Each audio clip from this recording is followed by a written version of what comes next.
Joe Rogan Podcast. Check it out. The Joe Rogan Experience.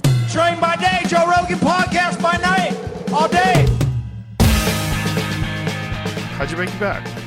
So we were just doing some stupid TikTok stuff during the pandemic, and we were all challenging each other to do like stupid stuff. And for some reason, I thought it was a great idea to try to jump off of a second-story balcony onto a beanbag. But I missed the beanbag. Missed the beanbag completely. Oh no! Yeah.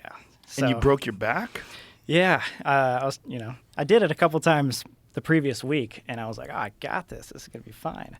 And then I missed the beanbag, and so I think I only fractured a couple bones there, but Only a couple. It definitely took me out That's for a a real while. problem, though. Yeah. Is this your? Oh, jeez. Oh, That's please, definitely God. not It's it. We got it. it's gruesome if you actually see it. So what did pretty you have to get? Oh, Oh, Jesus! God. So did you have to get surgery? I didn't have to get surgery, but I was in a back brace for like 6 months. Whoa! So that was really bad. Had to Do you do a- ever wonder that, like, you guys are in all these fucking haunted places? Mm-hmm. Do you ever wonder if you're carrying any of that shit around with you?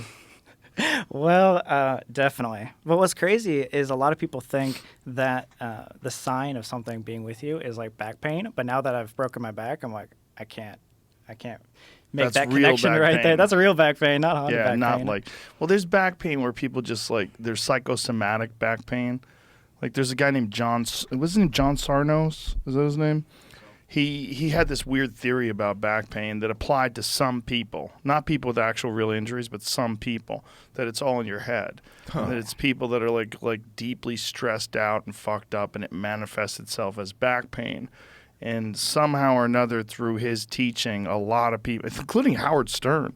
Didn't Howard Stern have a thing with his back where John Sarnos fixed it? There's a picture of him. Yeah, America's most famous back pain doctor said pain is in your head. Thousands think he's right. Well, millions think he's wrong, though. Well, then that doesn't work. He's not right. Like, sometimes you have fucking real back pain. For You sure. gotta get that fixed. But for crazy people, for some people, like, you just have something in your head and it's like, my back. But it's Yeah. really your psychology. It's really Exactly. something you're carrying around with you. No, speaking of carrying things around, a lot of people warn us that, like, because we go into so many haunted places, they're like, guys, you should be careful. Like, aren't you worried about bringing this home or bringing this to other people? Like, Yeah. I mean, we walked in here, obviously. It's probably just a coincidence. We walked here and immediately, your curtain fell over. And not saying that's like a paranormal. curtain, but- a curtain that's that's been not- up for 2 years. Never had a problem. And then Jamie asked you a question. You guys ever investigate anything that's bullshit? And you're like, yeah, definitely. And then boom, the curtain falls. Yeah, Yeah. exactly. Like it's rigged. Like they're listening. It's Yeah. terrifying. That's gonna what say, I'm wondering. Jamie, Like, was that something you set up? definitely isn't. I know Jamie. I've been He's here for an hour, he's but- 100% anti-bullshit. Oh, yeah. But do you feel like that's possible, that you could carry something like that with you? We have a lot of people that tell us that. We don't necessarily buy into it all that much. Like, there's definitely things that reoccur place to place, and it's not like, the same. It's not supposed to be the same haunting or whatever, but we get the same thing that we think has been following us from multiple places. Do we 100% buy that? I don't know. But what's really weird is when people will look you dead in the eye, and they'll be like, there is someone behind you. And I've seen them for like an hour, and I'm like, I can't see that, but I'm also not gonna like brush that off my shoulder and saying that's like not there. So someone has said there's someone behind you, but there's no one behind you. So who are these Multiple people that said there's someone behind you? Well, I mean, a bunch of different people. Like for us, we talk to a lot of people that are like mediums, or like they like do tours or ghost hunts or anything like this. But obviously, Sketchy people. Sketchy maybe. people. A little sketchy. Potentially. we can't see these types of things, so we got to take other people's word for it. We're not That's seeing these part of the people. problem is there's like an incentive to sense things and feel things. I'm not anti-ghost by any stretch of the imagination. I am open-minded, but I know that there's a lot of people that like to pretend. They like to pretend they have psychic powers. sure. They like to pretend they know things. They like to pretend they've experienced things. Like I've talked to so many people that have experienced like UFOs, and I've talked to Bigfoot people that believe that they've met Bigfoot. Like there's people that pretend, but then there's also the thing that freaks me out about ghosts is that it's been a reoccurring theme throughout human history. And it seems to be connected to some horrific death. Like whenever there's a horrific death, it's almost like that horrible moment, like burns space and time and leaves a residue. A lot of people think that's like trauma, like built into the place, or like the energy's there. Right. Yeah. To your point, though, what's crazy about it is everybody like has had experiences over time. Like you walk into any room, and whether people believe or whether people don't, someone's got a story. Someone's like, okay, I don't know if I believe, but this one time this happened. And so the fact that like everyone, like pretty much no matter where you go, like has some sort of story, even if they're skeptical, it makes you wonder like, what else is out there? Yeah, there's been countless of times where we'll go to these spots and like maybe after hearing the story, we don't think it's going to be like special at all, but the person who owns the spot is like, I levitated last week, just staring us straight in the eyes, no hesitation like about it. And like obviously we've never experienced something that intense with the paranormal, but having dozens of people like every place we go to say that, it's like, how do you? When someone says they levitate, just say, "Hey, next time, set up your iPhone." Yeah, get how that on about camera. Film yourself levitating? Exactly. That's what I was saying. Exactly. It's like, you always look at them and be like, are you sure? Like how? Yeah, like, what kind of meds are you on while you're levitating? Right. Yeah. Right, 100%. Have you guys ever been to the Comedy Store? No, but we were trying to. Yeah, listen, I can Trying set to. that up. The Comedy Store is without a doubt haunted. We went If there's there a for place show. that's haunted in the world, it's the Comedy Store because it used to be a mob nightclub and they've murdered people there. 100%. That And- was Bugsy Siegel's nightclub. It was called Ciro's. And in the 1950s, was it the 50s and the 60s? Is that what it was? But Started in the 40s, actually. in the 40s? Yeah. But it's a famous old mob-run nightclub that Mitzi Shore took over in the 1970s. So the place has this feel to it. Like it's been run, as an entertainment venue for, 70 years or something crazy like that. Isn't there a bunch of like underground passageways around there too? There was actually an article about this house on Crest Hill. Here, Whitney Cummings sent it to me, so I'll send it to you, Jamie. But I almost bought this house in the 1990s. In the 1990s, they were selling this house that the Comedy Store owned right above the club. Is it this one? Yeah, that's it. Stories And that's the one that's connected to the Comedy Yes, Store? there's supposedly a tunnel because that's right above and to the left of the comedy club, and that was also owned by Bugsy Siegel. Stories from the comedians who inhabited Crest Hill, the house above the Comedy Store. So that house was for sale. The Comedy Store was selling it. Mitzi was going to sell it, and but the problem is, if you go back to that photo, it's got like this tiny little bullshit yard. Like that's the yard, and I have a dog. I had a dog back then too, and I was like, I don't want to leave my dog in this bullshit yard. Or Like, every he place needs in a fucking LA. yard. Yeah, my dog needed a yard. And also, it's just too weird to be that close to the Comedy Store. There were so many stalkers and freaks, Yeah. and have people just showing up at your house, and you're Because it's right on the boulevard, right? yeah. So Right the off of it? Crest Hill's right off the boulevard, but it's right there. It's a 2-minute walk from Sunset. I've heard like comedians like Bobby Lee in the past say that they've had issues there. Like people won't even work with them just based on the fact that he's worked there for so long. Really? Obviously, I don't know like too much about that, but he's talked about that in other podcasts and stuff where Oh, it's haunted? yeah, where he says it's very haunted and like people don't want to work with him because he works there. Really? It's like everybody like that works that might there be an is- excuse for why they don't want to work with Bobby. Bobby. That could be it. Bobby, it might be you. I've never heard anybody say that before. I can't work with you because you work at that haunted place. That doesn't- Yeah. They just don't want to be like around that stuff. Well, there are 100% are people that have stories, Yeah. including multiple comedians, multiple managers of the place, waitresses at the place. There's a lot of people that had stories of like seeing weird things and meeting people that weren't there. And Have you ever had an no, experience like I tried. I went down in the basement one day by myself. Yeah. And, I walked into the main room by myself. Carl LeBeau, who recently passed away, Carl had the weirdest story. He got kicked out of his house. He got in a fight with his wife, and he got kicked out of his house. And he went to the Comedy Store and decided he was going to sleep on the stage in the main room. And he's like, man, I'm gonna fucking make it. I'm sleeping on this stage. She's gonna kick me out of the house, but one day I'll fucking show you. And so like he's drunk and he lays down on the stage, and then he hears a door shut. And the Comedy Store main room is pitch black, right? So this is what it looks like. But that's only when the lights are on. So he's laying down and he hears a door shut, and he goes, "Hey, it's Carl. It's me, Carl. Who is that?" And then he doesn't hear shit. And then he hears chairs moving. He hears like clink, clink, clink, clink. Oh, God. And he's sitting there. He's going, what the fuck is going on? And something grabs his ankle and pulls him off the stage and onto the floor. And then he hears chairs moving again. And bam, the door shuts and slams. And nothing else. There's no one in the room. He has no idea what the fuck happened, but he told that story on stage one night. It's like he set the tone, this like spooky lighting, and it was really cool. Wait, so he got pulled by his ankle off of the stage, so Off the multiple stage. feet away. Yeah, something grabbed him. He didn't see anyone. But something grabbed his ankle and pulled him off the stage and onto the floor. That's when you want security footage, you know what I'm saying? Yeah. I know, Where's right? the cameras at? There's no cameras in that place.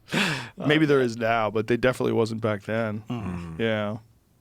When did you? So you guys started out. You weren't exploring haunted things. You just started out like doing. It was like abandoned things. Yeah. Yeah, we've had a long run at this. I think we've been doing YouTube for like 10 years. And It's been it a long was time. abandoned, and then before that, it was like the trendy stuff. And then even before that, we started in public disturbance, like just pranks and stuff. So you started when you were in high school. yeah, Yeah, 17. I was 16, like 1 month turning 17. So basically 17 we started. And just for fun.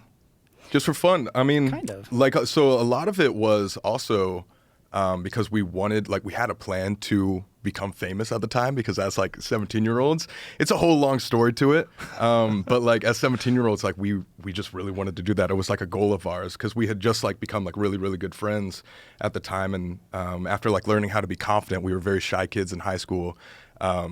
And learning how to be confident together, which again, we can get into that story if you would like, but How did you learn how to be confident? we were both originally from Kansas, Overland Park, Kansas. We met in band camp when we were 14 That one years time old. at band camp right there. That's where this story starts. And you know that's like a horrible story when you started off like that.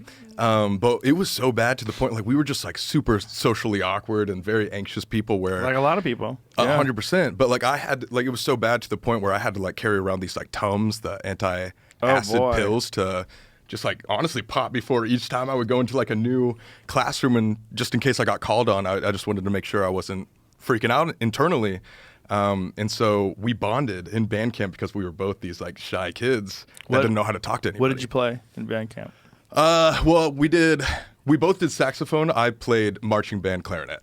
Yeah. And it was like something that our parents like made us do as well. And so together you decided you were going to figure out how to be confident. Yeah. Yes, well, we yeah. were like, okay, both of us, are sitting there awkwardly being like, okay, I like that girl. You like that girl. We both can't talk to her. So how do we fix this problem? And that was the like epitome of our That's friendship. very analytical. Yeah, yeah. And especially for being, because at that time we were 15. This was like before social media and stuff. And so we just decided one day, we were like, why is Billy over there? Why can he talk like to the hottest girls in the grade? And we're over here like crying in front of people, like trying to talk and stuff. It's not fair. Well, there's an important lesson there, and it's the lesson of honesty. Because some people want to pretend that they don't feel that way.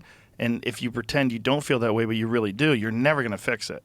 So if you try to play cool, and then you're just like setting yourself up, and you're in a trap. Because Yeah. now you have to admit somehow down the line that you were full of shit back Instead then. of facing the problem. Right. Instead of facing the right. problem at 15, going, "Hey, why can't we talk to people? What do we do? Like, let's work this out." Yeah. It And was- so, what were the steps you took to work it out? well, there Sell wasn't your soul to the devil? pretty much, Yes. actually. why I we mean, do what we it do. ended up getting to that point, and so here we are sitting right here. No, it was really like different. I mean, there wasn't that many things to do in Kansas besides exploring abandoned places and then going to the mall. So we decided, okay, what's going to help us with confidence? Let's go to the mall. And Colby and I would literally like have my dad, like this is before I had a car, so my dad would drop us off at the mall. And I told him, come pick us up at Close. And me and Colby would go back and forth and give each other challenges. We're like, all right, I'm going to tell you to go do this really horribly embarrassing thing out in front of other people. And you either do it or you do 100 push-ups. And then he'd say yes or no. And I was like, okay. And then vice versa. And we go back and forth. And basically, the goal is just to put ourselves out of our comfort zone as much as humanly possible. And again, I think the only reason we were able to like make this work is because we had like a brand new friendship. And so there was part of me that I was like, I can't let this guy think I can't do this. You know what I mean? Right. And vice versa. And so, yeah, like we were just looking up YouTube videos, like, honestly, like as embarrassing as it sounds, like how to pick up girls, how to talk to people, like how to be more social and stuff like that. And then we'd take the things that we learned and then we'd go to the mall and throw ourselves in like the most uncomfortable situations just to like get out of our comfort zone and like really take chances and like grow as people. That's actually very smart. That's the way to do it, because people are terrified of those interactions with people that make you uncomfortable. But if you just like seek them out over and over again, you eventually get comfortable being uncomfortable. Get used to it. It's Yeah. really smart. Yeah, At seeking 15 too. failure and stuff like that. Like, if you are comfortable with failure, then you can do anything. Because then Yeah. you just keep failing until one day you succeed. The problem with failure is a lot of times people let it define them. Like they think of themselves as a failure because of not succeeding. Instead of thinking of yourself as a human being who's learning and growing, you think of yourself like, oh my God, I'm the guy who dropped the ball. Yeah. I'm the guy who crashed the car. I'm the guy who did these things. You think of yourself as a failure. I'm the guy who flunked out of school. I'm the guy who, the girl broke up with me. You start thinking of yourself as like a person who fails. You don't think of failure as like if you're playing a game and you're learning a game, what you're doing is you're trying to figure out how to be successful, but you're still you, right? You're still the same thing. But when you fail enough times, it stains your brain and hurts your feelings so much that you can self-define. And then you put parameters and boundaries up, and you define yourself as a failure. That's what's really dangerous for people. Yeah. That's why you got to get back on the horse. That's why people say you fall off the horse, get back on the horse. You got it, which is terrible advice, by the way. If you fall off a horse, you might fucking die. Falling run off. away. Might break your back a little. Yeah, you can break your back. But that's soon. good that you guys decided to do that, because that's a really clever way to deal with the inevitable awkwardness that everybody has when they're young. Especially in high school and especially being in Kansas. Like, Yeah. when we were in like the suburbs of Kansas City, so we weren't in like total like cornfield type thing. But we definitely were like probably 10 minutes away from like farmland and things like that. So like Sam was saying, all there was to do out in Kansas were go to the mall on the weekends, or we had like a bunch of abandoned places as well. So that's like how that ties into later in life, getting into that. Luckily, you guys had YouTube. I Yeah. mean, imagine growing up there in the 70s with no YouTube. Right, right. You don't get exposed to the rest of the world. You have to travel somewhere to find different cultures and different ways that people communicate and just different life experiences. Oh, no, Exactly. definitely. I mean, Yeah. where we grew up was definitely like a bubble. Like, us starting to travel was like the best thing ever for our personality and like our understanding of the yeah. world. Like, getting out I'm of sure. Kansas was like, you have to. I talk for a living, but when I was younger, I was very awkward, and I really had a hard time talking to people, like to the point where I'd get anxiety if I had to go to the bank, because I knew that I had to go to the bank teller, and I knew how to talk to the teller, and I can remember going, like, what am I fucking scared of? Like, why does this bother me so much? But I was just scared to just talk to someone who's in a position of power, or someone who's, a position of authority. It's weird now, can I think about it, because I'm so comfortable talking to people. What's weird is I think so many people think that everyone cares. But like, Right. spotlight effect, like, you are living your world. Everyone's Right. living their own world. And so like they think everything's about them, everyone's looking at them, but in reality, Nobody everyone's cares. focusing on themselves. Everyone's focusing on their people own do stuff. care if you're weird. Like if you're weirded out and you Yeah. weird them out, you're like, oh my God, this guy's freaking out. He can't even talk. But if you're okay, they're okay. It's like people feed off of other people's energy. And it's also those situations where they might think you're like weird in the moment, but first of all, why would you want to be friends with that sort of person anyways if you just don't match up? And then secondly, like, you just don't think about it anymore. Like, if you were to see somebody do something embarrassing or weird, it's not like you think about somebody else doing that all the time. It's like you take account of it and then move on. Yeah. But in your own head, you're like your biggest critique. Like, you might You'll think be about that thinking every about single day. that Oh, yeah. as you go into sleep like 100 times. Right. Yeah. People forgot about it and you carried it around with you forever. And that kills you. Right, right. Yeah, it does. It really fucks young people up. Like you could go the wrong way at an early age and have some bad experiences, and those will define you for the rest of your life. You'll be 35 years old thinking about something that went wrong when you were 16, and that's really common. Yeah.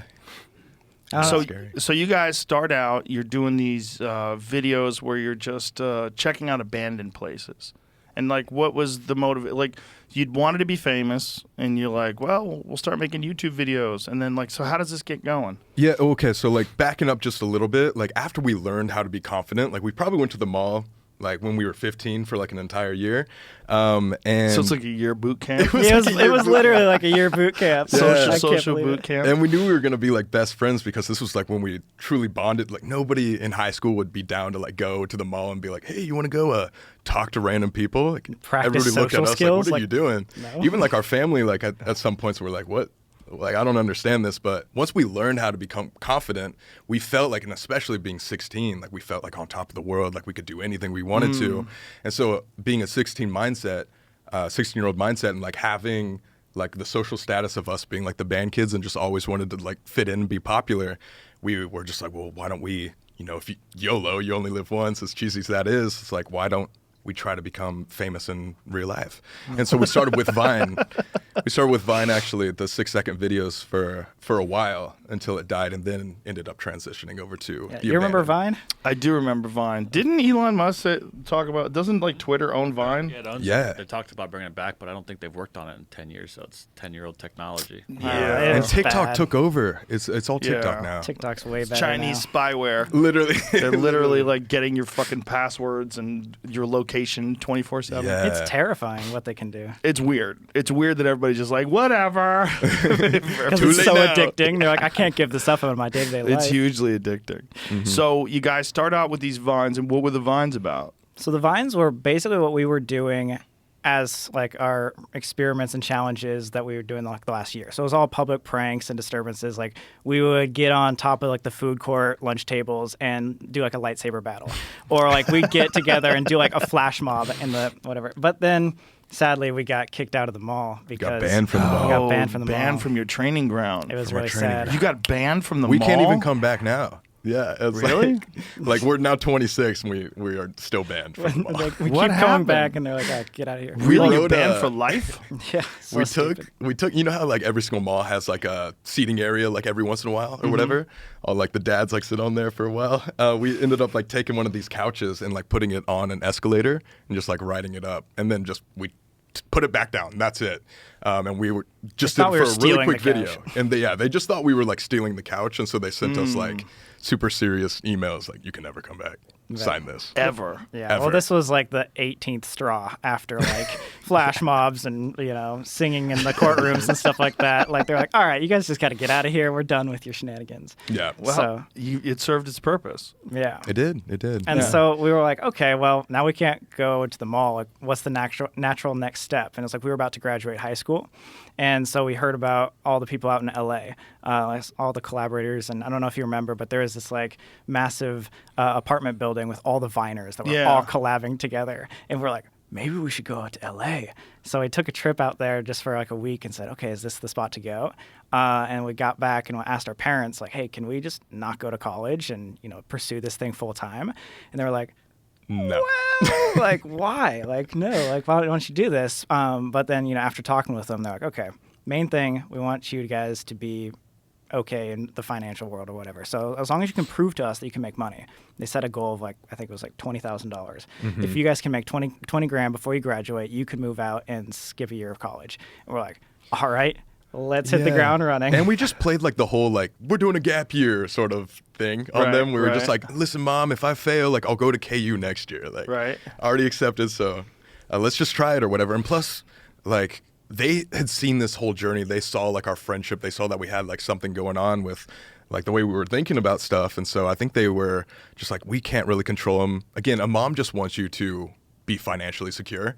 And so like as soon as we were able to prove that, they didn't care. So this was, you guys were still in high school. Still in high school. And 18. how many followers did you have on social media? 300K? yeah, maybe Vine? like 300,000. Well, 300,000's real. That's a real number. Yeah. So you were getting some traction. It was like on the cusp of like LA rent is a lot, and so like when we were thinking about it, $3,000, $5,000 to survive out in LA per month, we're like, I don't know if we can actually make that on What Vine. do you make on Vine? How did you make money at all on Vine? Nothing. Vine didn't have a monetization platform, so it's like so difficult to make money. And so we do things like live streaming, or every once in a while we get brand deals. But a lot of our income came from touring. So we didn't really have a onstage talent. But we knew like that was where the money was. And so we're like, all right, let's get our names out there by going on tour, and two, make some money to be able to move out to LA. And so we'd host shows. We'd be like the MC, and like in between acts, we'd come out like, say a stupid story and then like introduce the next act. Like what kind of shows?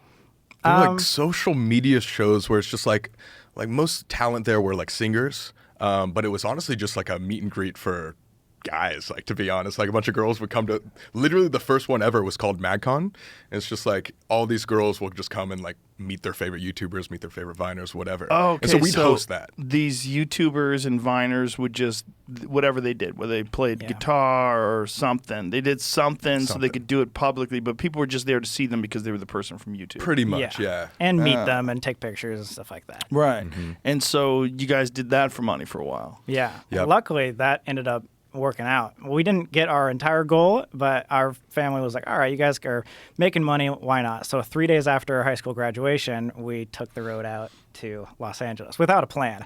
We didn't know where we were going to stay. We didn't have an apartment. We had like one friend out there, and we're just like, let's make this happen. However possible, we're going to make it happen. Did you find the Vine apartment building? We ended up The next living- year we did. Yeah. Yeah. We ended up living there like the next year. Really? But it took a long time because that one was one of the most expensive apartment buildings in Hollywood. So we spent a year like saving up. Like we were like the most stingy people ever. Like our friends would want to go out for pizza, and we would eat before. And we're like, yeah, we're down to go out, but we'll just sit there with our cup of water because we want to save the 20 All of our bucks. furniture was from the dumpster. Like we just throw like covers over everything, and just like we were just living very, very like we can't spend any money whatsoever. Right. We only had one car out there, so it was just grind mode. As soon as we got out there, like the difference between like us and a lot of social media kids that do try to make the journey to LA is we knew we had to like prove ourselves, and we knew we had like a year tops, and so we were doing everything we could to be like entrepreneurs and start like side businesses and stuff like that, come out with merch, like just anything we could do to generate revenue. So it starts out with you start doing these Vines, and then you move to YouTube. And was it immediately the abandoned building thing, or did you do other stuff? We did YouTube, like trendy stuff, like challenges or whatever. Which we hated. The question and answer stuff, which we hated, for like 2 or 3 years. It was actually when Vine died that we realized, oh no, like we need to figure something out. Like How Vine many was subscribers or followers did you have before it died? on 1.7. Vine, 1.7 Oh, million. it was happening. Yeah, It was it happening. started Real to get numbers. Getting better. there. But And- no money, no monetization. So we were like, we have to move this over to YouTube so we Right. can set up AdSense and stuff. But the difference between a 6-second video and a 10-minute long video is a whole different audience. Well, And how about what you're doing now? Exactly. I mean, Right, you guys are doing hour. like little mini documentaries now. Exactly. Yeah. So the fact that we started on 6-second videos and now we do like 60-minute long Yeah. videos is very. It's kind of different. funny. It's so weird. Yeah, but it seems natural. When you guys do it, it seems natural. I told you my daughter's obsessed with you, and that's how I found out about it. She forced me to watch these videos. Forced. Well, she did. She's like, you've got to see. She loves ghosts. She's like fascinated by like horror movies and ghosts, which is, I wonder if it's genetic. 'Cause I was into Is it that. right? I was into that in a huge way. I mean, you see the American Werewolf in London out there. I mean, I've always been into horror movies and shit. I'm like, is this like, did I like get it in her genes somehow or another? Because she's also an artist too, which I used to do when I was younger. How old is she?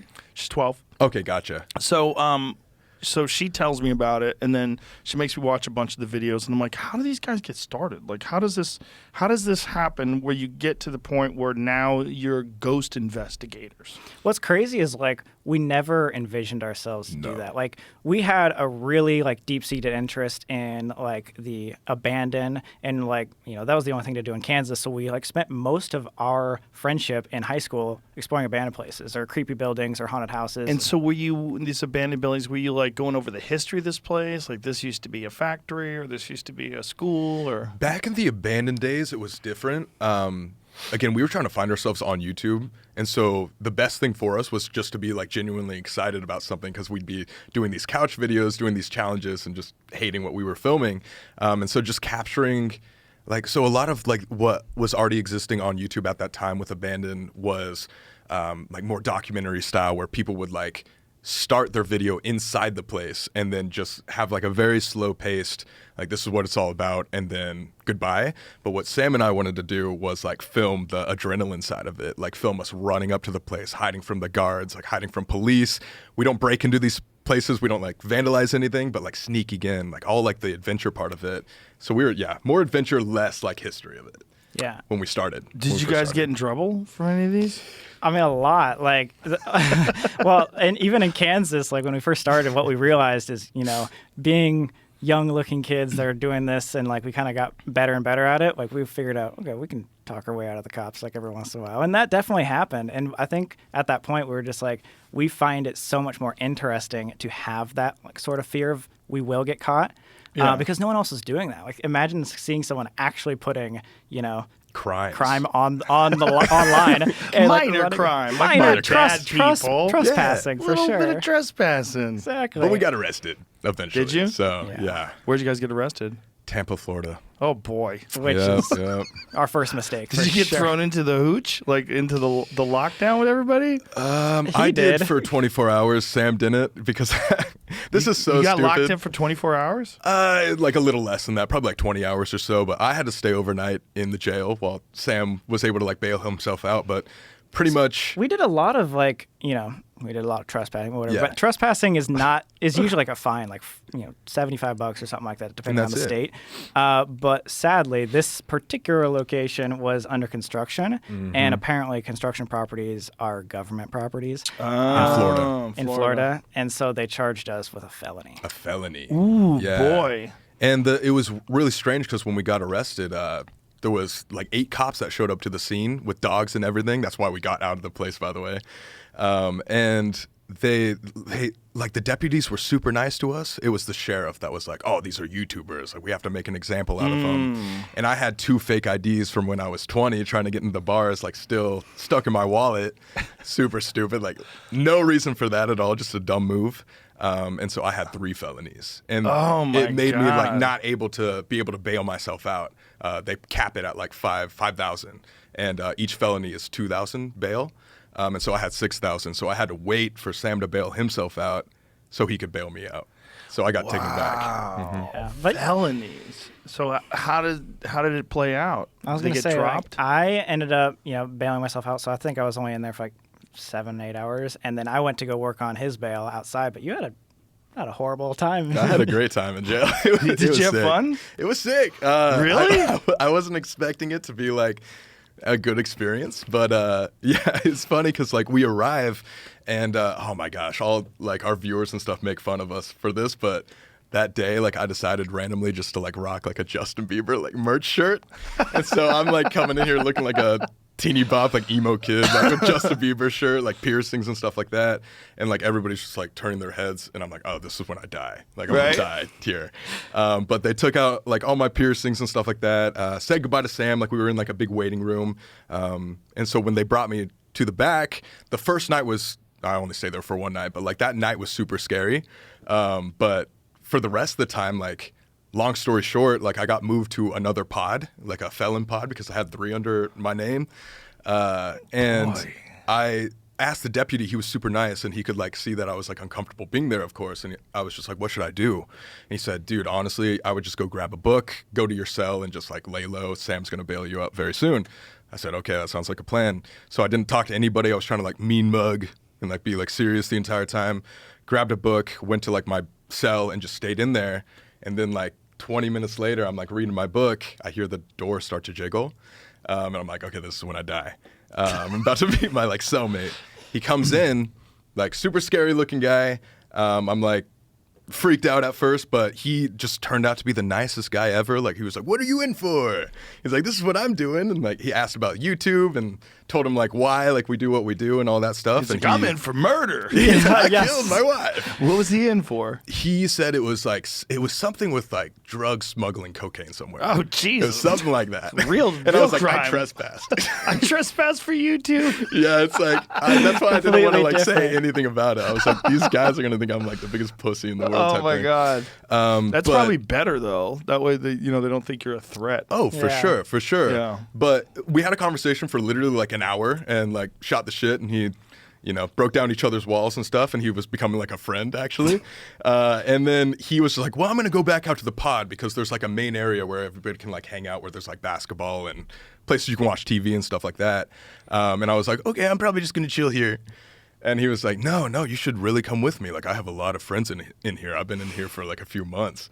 And so I was like, all right, okay, why not? And so this guy, I just took a chance with this situation. But this guy like took me under his wing, like introduced me to like all of his friends in jail, and we played like basketball and Made we're, a like friend watching group in TV. jail? Yeah, literally, Wow. like they were all asking about like YouTube and all that stuff. And then Sam bailed me out like 3 hours later. Did probably. you stay in touch with him at all? No. I told him to DM me afterwards, but of course, like, just couldn't find it at all. Right. I mean, I don't even know how long he was, because we were in jail, not like prison. Right. And so he was still awaiting his trial because he couldn't even like bail himself out. So who knows if he even got even more time? Like, I don't even know. It sounds like it. If he's Probably. selling cocaine. Yeah, or like carrying large amounts. I don't even Yeah. know. What's- But yeah, haven't heard from him. Absolutely crazy though is that morning, like we had no idea. We're like, all right, this is just a casual day. We always do these like abandoned videos and then we'll just work on editing them or whatever. Anyway, I walk out. I don't have my phone because they take all that stuff.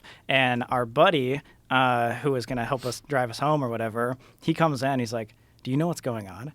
We're like, no. He's like, for the past like 12 hours, you guys have been #1 worldwide trending. Free Sam and Colby. Huge. You guys are everywhere. Huge. Yeah, Like- I'm walking out like he's sorry to interrupt, but like the deputy's bringing me out and being like, Sam finally bailed you out. He was like, but what's your name, by the way? And I was like, Cole Brock.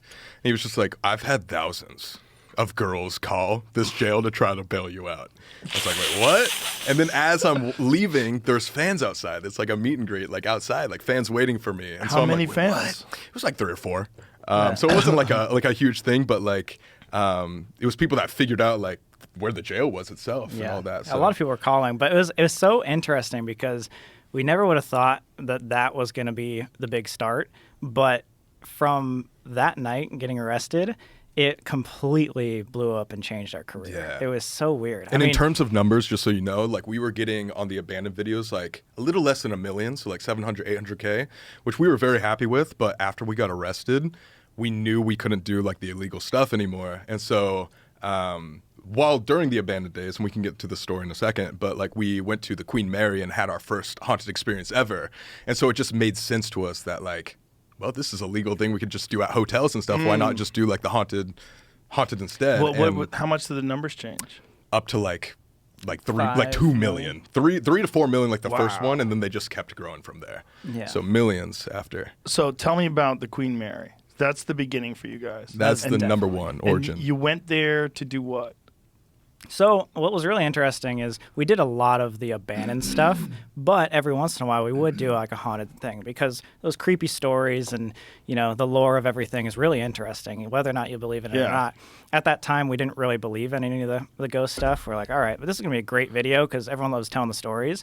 But we just got, I don't know what it was, but someone forwarded us something saying that for the first time in 30 years, the Queen Mary in Long Beach, which is like one of the most haunted ships, like New York Times, like top 10 most haunted places in the world. We filmed Fear Factor there once. Really? Yeah. Well, that's great. Okay. It's Back a then. beautiful ship. They do a comedy show there sometimes. No way. Didn't know Yeah, that for a either. while they had a regular comedy night there on the Queen Mary. Yeah, I didn't realize how like famous it was, but they have that. They have like haunted houses. They have a ton of different attractions there. But there's this one room, B340, that hadn't been open for 30 years, and allegedly they closed it down because there's multiple unexplained murders and/or suicides in that room. And we're like, whoa, like if this is the first week this is open after 30 years, this is going to be an amazing like story to tell or video to film. And so we went in there trying to make something or like trying to get something. We obviously didn't really believe in that much, so we were like, all right, let's just see if it happens. If there's going to be a haunted location, it will be this. We toured around, did the whole thing, weren't getting much, and we were kind of frustrated at that point because we're like, all right, this is supposed to be the cream of the crop. This is supposed to be the big wig. Like, why can't we get something to happen? And so it was 4 o'clock in the morning at this time. We've been trying for hours of just sitting in circles, like asking out. And saying, we didn't like, have okay. any equipment at this time. This is like the first place we ever went to. So we were just like, meandering like the hallways, being like, "Is anything here?" Yeah, like just seeing trying to if get something to anything happen happened. Right. on camera, and nothing was happening. And so we're like, fine, I guess let's do this. Let's just like leave. Like it's fun to tell the story. Let's just leave. And so we turn off the camera, start packing up. We start walking towards the door, and as soon as we we're about to like get out of the room, the faucet turns on like full blast for 4 seconds, and then turns back off, and we all like actually like freeze and freak out. 2 of our roommates that were there at the time like just immediately started like crying. We ran in. We were like, okay, how is that actually possible at all? Maybe that's a sign of like it doesn't want to be filmed and it doesn't want us to leave. So maybe let's just not film this and try one more time just for the heck of it. And so that's what we did. But this time it worked. And to like the weirdest extent, we just like put away all of our cameras. We sat in the most serious tone saying like, okay guys, like before this didn't really believe, so like if this is happening, let's have something happen. And so we all sit in the dark together and we start calling out questions. And we're like, okay, like is there anybody here? And we hear a knock. And so we're like, okay, maybe that's something. Very faint though. It was like a tap. Like a tap. And so we're like, okay, let's just run with that. Can you tap more than once? And there was like 3 taps. We're like, okay, this is really weird. Like, can we start asking questions? And how loud are you saying this? Like, is it possible that someone could have heard you from another room? That's what we thought. So going, like, we were talking probably like this, but then there was times where we talk like really quiet. And like, we tested everything. But so what we did is we decided, let's ask questions using these taps. So we said, tap once for yes, tap anything more than once for no. We had a yes or no conversation for 35 minutes with something that we cannot explain. Mm-hmm. And we did everything because we were skeptical at this point. Did you film any of this? We didn't think so. But apparently, one of our friends who's like super religious was like, hey, no matter what, the entire night he was keeping an audio recording in his pocket. We had no idea. We had no idea that he was doing that. So nobody talked about it. So if there was something there, it didn't know either. Yeah, we had no idea he had pulled that out. Like, we genuinely were like, okay, no one's filming. We even say in this audio recording, like, no one's filming. Like, this is no bullshit. Like, everyone, please, like, be serious about this. And so we had this conversation back and forth, and we tried to trick it. You know, like, we would ask questions in different manners. Like, okay, is there more than one of you? Yes. And then we'd say, are you alone? And it would say no. Back and forth, trying to get this thing. And the story kept straight the entire time. Mm-hmm. And we were like, okay, come on, there could be someone like screwing with us. This is like on, the news of being like haunted place. Yeah. Like, what's going on? Well, what was crazy about it too is all the knocks, they weren't just coming from one section. That would make sense if like maybe something outside was like tapping. These knocks would be like below us and then above us to our sides. Some would be louder than other ones. We went out to the hallway a couple times and we realized that we were like the last room besides like this like utility room to our left. And obviously we had like basically that whole like floor to ourselves as well since it was super late. Yeah, and then like sometime in the middle we were like okay, like let's like ask a question under our breath. Yeah. Like, okay, like this thing does not want us to leave. And at that moment the entire floor shook. Boom.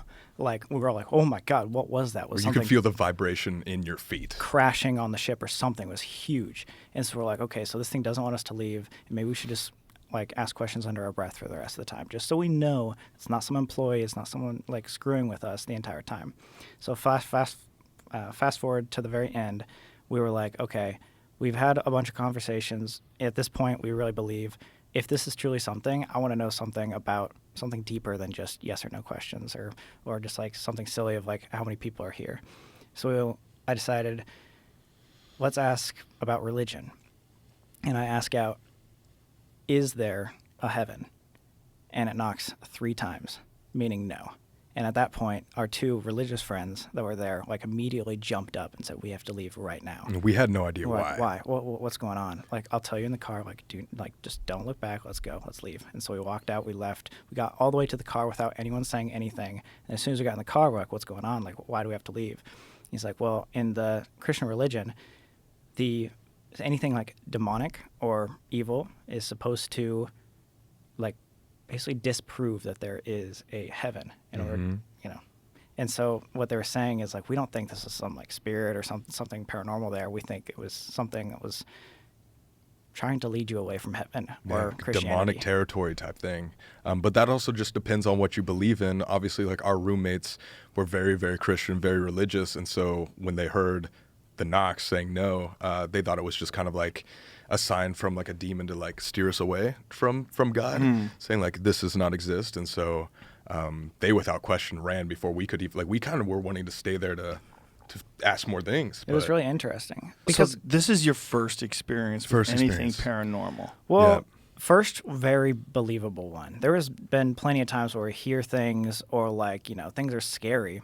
in like the abandoned places, abandoned but places. they're also decrepit old places that Right. creak and stuff. Yeah, old dark places make you freak out. Exactly. sure. This is Yeah. the first conversation we should say that we've had. So, up until that point, did you believe in ghosts before? And like, what is the feeling like when you have to sort of process the end of that day? So that was a monumental change in not only like our career, but also like our at least my like thought process in life. Because yes, I had the idea that maybe something else is out there. Like I had grown up a Christian, but at that time we'd gone to so many scary places. We'd tackled a bunch of like life questions, philosophical questions throughout our time together, and we're like, okay, like after asking about it, like for me, I was like losing like faith in something else. I was like, okay, maybe we're just the only things out here. And after that moment, I had like a full on like breakdown the next day. I was like everything that I had thought was not real now becomes real. And I had like pretty much lost any sort of like faith at that point. But there is even a video of me online, like sitting on my bedroom floor, like crying to camera, saying like, I truly didn't believe. And now this instance opens up this whole world. Like maybe I don't immediately believe 100%, but the question of if there's something else out there is now back in my brain, and I want to chase that. And so after the whole arrest and going to the haunted stuff, that was like, it wasn't necessarily we were like 1,000% believers the second we like had this experience, but it was so intriguing because it was one of those things that we couldn't explain. We told this story so many times, and the audio of this actually happening, the knocks, is online. So many people don't believe it because they weren't there, and we wouldn't believe it if we weren't there. And so we understand that people don't believe us when we talk about these things. Yeah. However, just the idea that it could be real and the idea that it could happen again is what's so intriguing and is why we got into it. And we're like, okay, if we can just keep doing this and keep getting more and more proof, like that feeling of hope of like, okay, there is something else out there. And it is not just, okay, we're just going to live and die here on the planet. Yeah. It's so special. No matter what you believe in, no matter what religion you have, it's like we realized that experience for us, it taught us that there is something else. It's more spiritual than anything. And we wanted to spread that message as well to as many people as possible. Again, no matter what they believed in. But your roommates thought it was demonic. They took like the Christian route. And that's, Yeah. again, that's up to whoever is viewing this or experiencing it themselves. But yeah, they took it very religiously. How did you feel? Did you feel like it was a demon, or did you feel like it was a ghost or dead people? What did you think it was? I don't know. At the time, I definitely thought it was like a demon because these two guys are like yelling at me, Freaking saying out. like, dude, this is 100% without a shadow of a doubt like a demon. And I'm like, well, I don't know exactly what I believe in. Like this is already like rattling my brain right now. But it was scary. And what was scarier is trying to go back into it and repeating the process. Because like we didn't know what we were messing with. If it was a demon, like hell, maybe if it is all real, are we just screwing ourselves over by like going in all Right. these Are places? you inviting that thing into your life? Right. How many times did you guys go to the Queen Mary? 3-4 times? Yeah, 3 or 4 times. So you went back after that. We did. Did you leave the roommates at home? At that point, yeah. We did. Like our final stint, which was actually last year, we hadn't gone back in 3 years, but we wanted to like the Queen Mary actually shut down, which was sad. Oh, really? I When think was that? last year, they lost like funding and whatever. They might be opening up now. They're but, like, it was trying to shut like for a raise second. money and like get it back up, but Yeah. so we thought this was the last time we'd ever see the ship. So we're like, let's go say goodbye to the thing that literally started this whole adventure for us. And so Colby and I went back alone Same to this room? B340. Same room, alone, like Do they repeating. rent that room out to anybody? They do now. They do now. But for 30 years they didn't. For the 30 years. We they were did. like the first people to get to it. That's so After crazy. 30 years. But again, that's all alleged as well. Like, who knows if it's like a marketing ploy? And again, we were so skeptical that like Sam and I, when those knocks first started to happen, like we were like looking under things. We were like, this room has to be bugged. See if you can find anything about that room. Find anything about the Queen Mary Outside of what they have. Okay. room 340. Yeah, it's B340. B340. So they told you that there was multiple murders that took place in that room? Yeah, if you Imagine pull that up a you guys picture, were just like an hour away from killing your roommates. Oh my god. Literally, Yeah, like if we kept One going more at hour, it, like kept asking questions. he just turns on us. Says goodbye. It just starts talking to you. what the room looks This like. is That's the what room. they're- Yeah, oh yeah. god, it gives me chills. What does it say on the wall? so Is you that can scripture. Well, they have What does it literally say? experiences of each like different family. Yeah, there's a ton of. Oh my god! So it's like openly haunted. Yeah, Yeah. so anytime someone has like a crazy experience that they deem notable, they'll write it on the wall. There's There's our right thumbnail there. right Well, there. it's the Bloody Mary wall. Yeah, and they have instructions to do Bloody. It's definitely cheesy a little bit. Like they have the Bloody Mary like Bloody challenge on it. Mary. What does that mean? So Bloody Mary is like this challenge that a lot of people used to do like as like children or whatever. You like go in front of a mirror, turn the light off, have one candle, spin around 3 times while saying Bloody Mary, Bloody Mary, Bloody Mary. Oh, so it's Candyman. Exactly. Pretty Candyman. much, Yeah. yeah. So it's the evolution of Candyman. And so that's like gimmicky, obviously. But there's That's a the lot of faucet. stories all over the. That's the one that turned on, yeah. And so this room, is there any documentation that people actually died in that room? Look at now. Yeah, I was gonna say I'm curious because like when we went there again, like we were very different than where we're at now. Like we didn't do like super extensive research. What we did is we like would.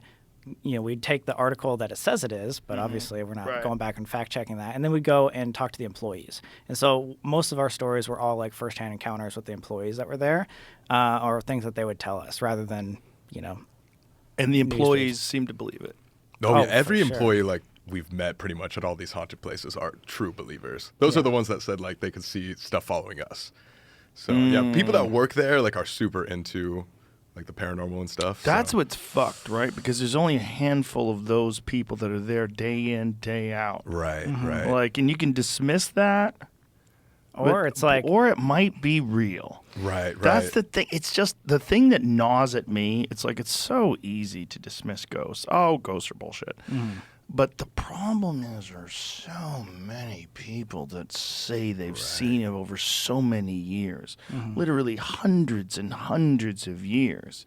It makes you wonder, because if there are multiple dimensions, and if life is, if there you are a physical body that's carrying around a soul, like where does that thing go? yeah, if energy doesn't die, What- where does it all and go? what happens if something horrible takes place? Like there's some crazy traumatic moment, gunshots and stab wounds, and like where does that soul go? Is it possible that things get trapped Right. in between worlds, and that these people that work in these places or you guys All right. experience them? Exactly. And who's to say, like, we know, like, whether or not maybe a lot of people believe the soul passes on, but what if that's just not true and all souls stay here? I don't know. Right. Like, Well, it's who so knows? interesting. Yeah. We'd be it's- God if we knew, It's a lot of guesswork. But the thing about the ghost stuff is there's so many people with experiences. My grandmother she would always say she was psychic, but she never guessed anything correctly. Oh, damn. But she had, but she always but there was a guy that was staying with them for a while after my parents, my mom and my uncles moved out of the house. They took in like a boarding, like a guy that my father knew, and he paid them to stay in one of the rooms. And he was up in the attic, and they had like the attic set up as an apartment, and he died. And my grandmother used to go up there, and she said sometimes he would talk to her. Like she would have these experiences where she's like, I know he's still up there. Like he was talking to me. And my grandfather got kind of fucking weirded out by it. But it was like she told us, don't go up in that attic. No way. Yeah. Did she ever It's- tell you, like, what he would talk about? Like, full-on conversations I or don't no? know. It was hard. I was very young at the time, so I don't think she wanted to freak me out. I was True. like 5 years old, so I think she wanted to keep it on the DL. Yeah. But it was. My grandmother was crazy. She had a monkey. She had a monkey named Chi-Chi that would bite people. What? Whoa. What? Yeah, my grandmother was nuts. Yeah, she was a wild lady. Yeah, she went to jail for bookmaking. For Bookmaking? Yeah, she was running numbers for the mob, and she wouldn't give up the mob, and so they put her in jail for 6 months. So Whoa. it would always be like, "Where's Grandma?" And they were like, "Oh, Grandma's staying with Aunt Lulu." Just not talk about it She for a was while. in fucking jail. She was in jail for numbers running. Yeah, because Jeez. they had that was like the neighborhood lottery was the numbers, and that's how. Do you know what the numbers know were? any- See if we can find like a definition of the numbers, like how the mob used to run the numbers. But like basically they would have a number every day, like 34, 29, 16, whatever it was. Like I don't know how many digits it was. And people would guess whatever the number was, and you'd pay into that, whatever it was. So you'd pay in, I don't know how much money it cost for each individual thing, but it was very similar to the lottery. Okay. Like the lottery numbers, they pick the lottery numbers, you guess them, and you could buy as many lottery tickets as you want. It's similar to that, but it was all illegal and it wasn't being taxed, and you could get in real trouble if you were involved in it. And so my grandmother was involved in it, and so they arrested her. But what they really wanted is her to rat out the mob. And she's like, "I'm not ratting out nobody." And so That's kinda awesome. She went to jail for 6 months. Jeez. Trustworthy person. Oh my But God. she also talked to ghosts. So Uh-oh. There we go. Same category. No, it's interesting. Like, a lot of people dismiss that idea, but I think it's like 50% of the United States or something like that, like believes in ghosts or believes in the afterlife or something like that. There's like everybody you talk to, like, will have something where maybe it's not paranormal, but they'll have like a situation that they can't explain. yeah, They don't know how like the drape fell off like in the beginning, it's weird enough that we're here. That's weird enough. Right. The idea that like there's ghosts somehow or another that's weirder. Like just human life is fucking bizarre. Yeah. Just Oh, the for fact real. that we can look at each other and communicate, and you use sounds to Yeah. express feelings and Move without intent. thinking about Yeah. it. There's a lot of weirdness to life that we just take for granted because it's commonplace. But Right. but the ghost thing, so you guys, you have this one experience, and now are you automatically a believer? Do you go through periods where you're like, well, maybe someone was messing with us, maybe it's not real? Yeah, so that was probably a full year before we went full into haunted. So like throughout that, You like you have phases of your career. We're full into haunted. full into haunted, that. We went into funny. musicals. all the good stuff for That's sure. the first phase. We're We not proud started of it. doing Broadway. Yeah, And then all we that did good stuff. haunted for a while. No big deal. So yeah, after the rest, we were like, all right, let's dive back into this, and it was so interesting. And at that point, again, like we're no experts on this. Like we're honestly trying to do this to prove to ourselves because of the crazy experience we had a long time ago. So we had, at least for the first year of us doing like a haunted exclusively on our channel, we had like no equipment. Most of the time we'd go in like documentary style and just like interview people, walk around like these hotels or buildings and be like, why is it haunted? And then try to test that same theory. A lot of the times we would get stuff, sometimes we wouldn't. But it's all been like a learning process, especially like as we go, there are some points that like we'll go a stint with like a couple months of, I don't know, we haven't had anything actually like blow our minds in a while.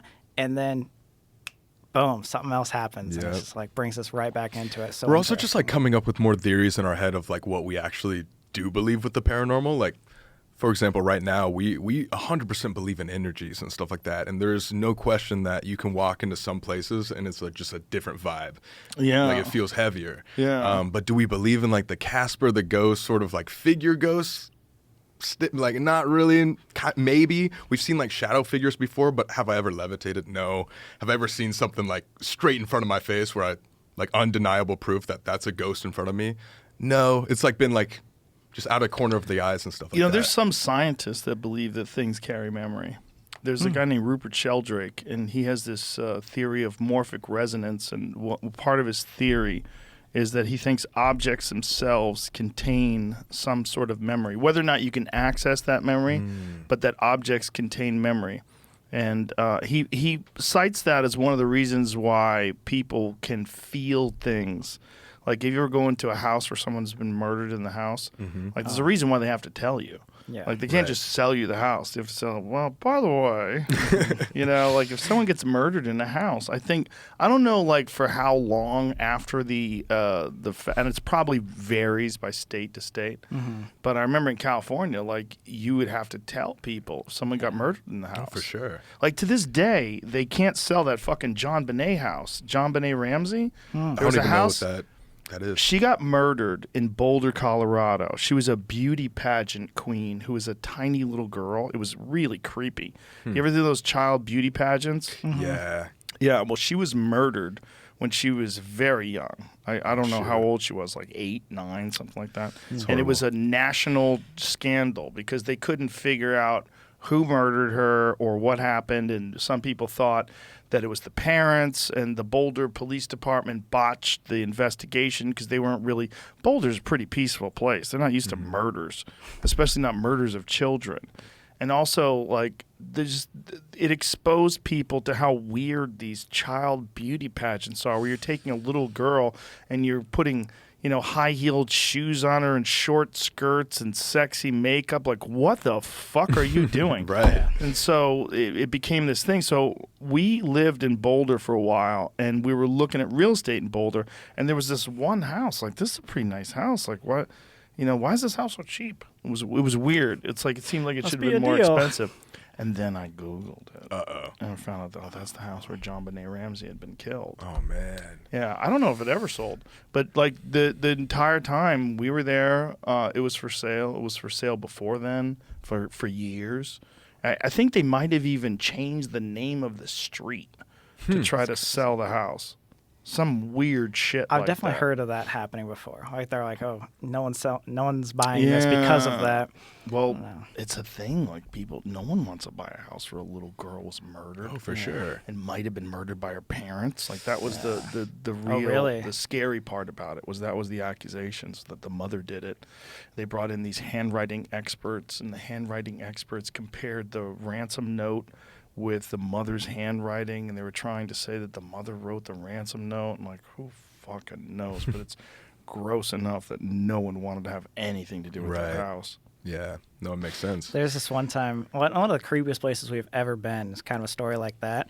Have you ever heard of the Villisca Axe murders?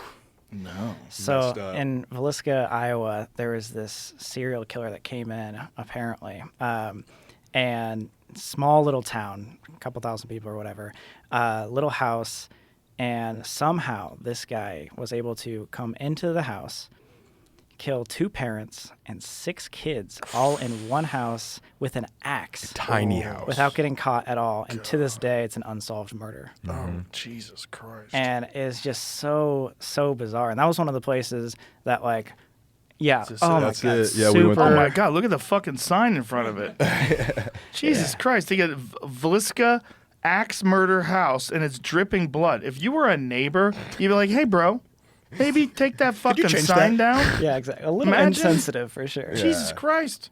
So that was in 1912. That's Yeah. when that all happened, yeah. So over 100 years. But that was like one of those things that we'd researched, and that was like interesting. But as soon as we stepped foot in that house, it was a whole different vibe. Yeah. It was one of those things that like it was one of the few times we actually had to leave. So halfway, like after doing a little tour with the whole with the tour guide, he was telling us all these stories, and just like being in there was weird. Like our buddy was like feeling like he's gonna throw up, and it was just like really odd. Like that doesn't happen every time, but when it does, it's kind of like.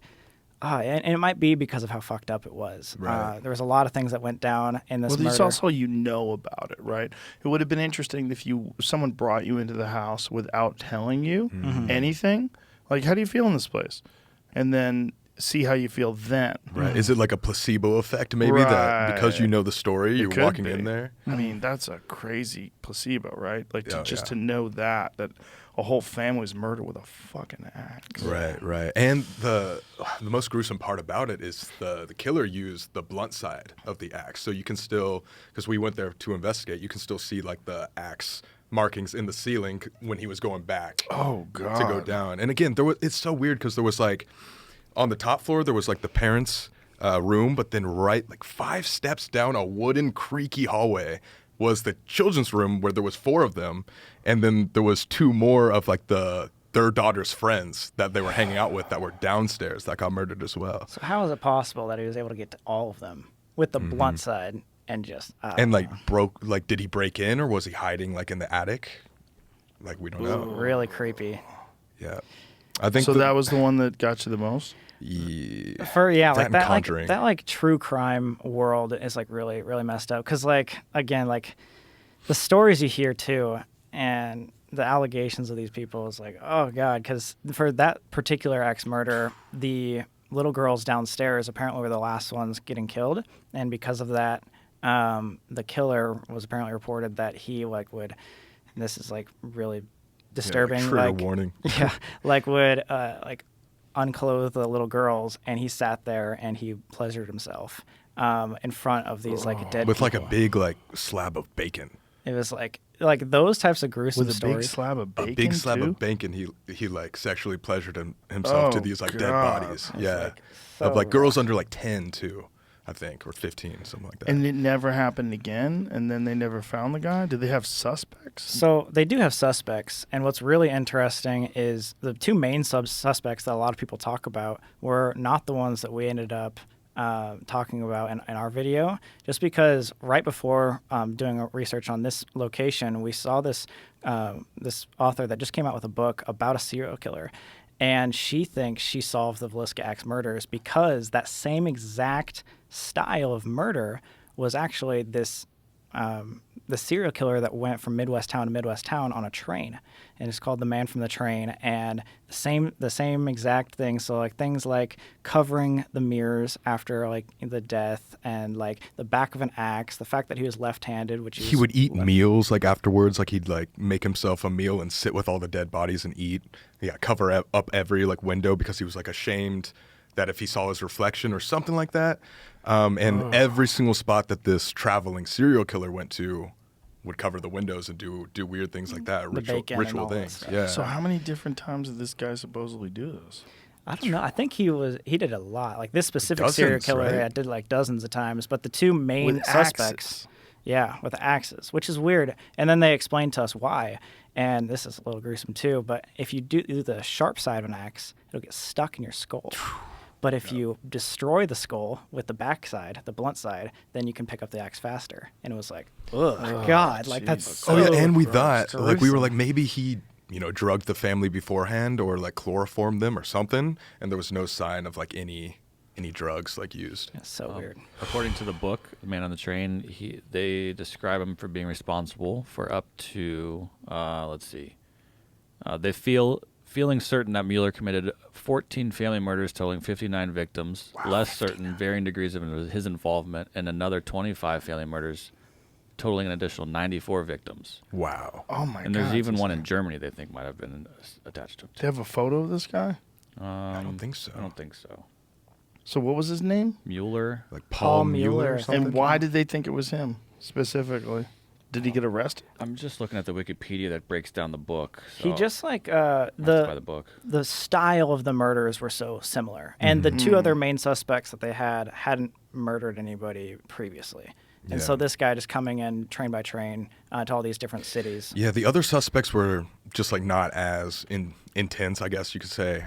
Where it was like there was like this one guy named like Jones, I believe, who was just a businessman that maybe had like some rivalry in business with the family, but wouldn't result to like murder for that. And then there was also just like a creepy reverend who was like a peeping tom sort of character that was just like the town creep that everybody thought it was. Here's the main thing on why I guess they think that.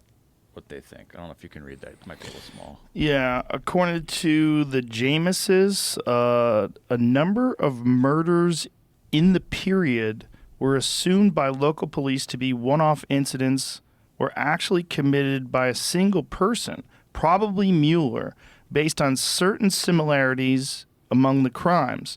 The similarities include the same being within a few hundred feet of railroad junction. Okay, so that's the book's title. It says, the slaughter of entire families in small towns with little or no police force, and the families having a barn which the killer is believed to have hidden to observe the families. Oh, Which Jesus. Villisca had.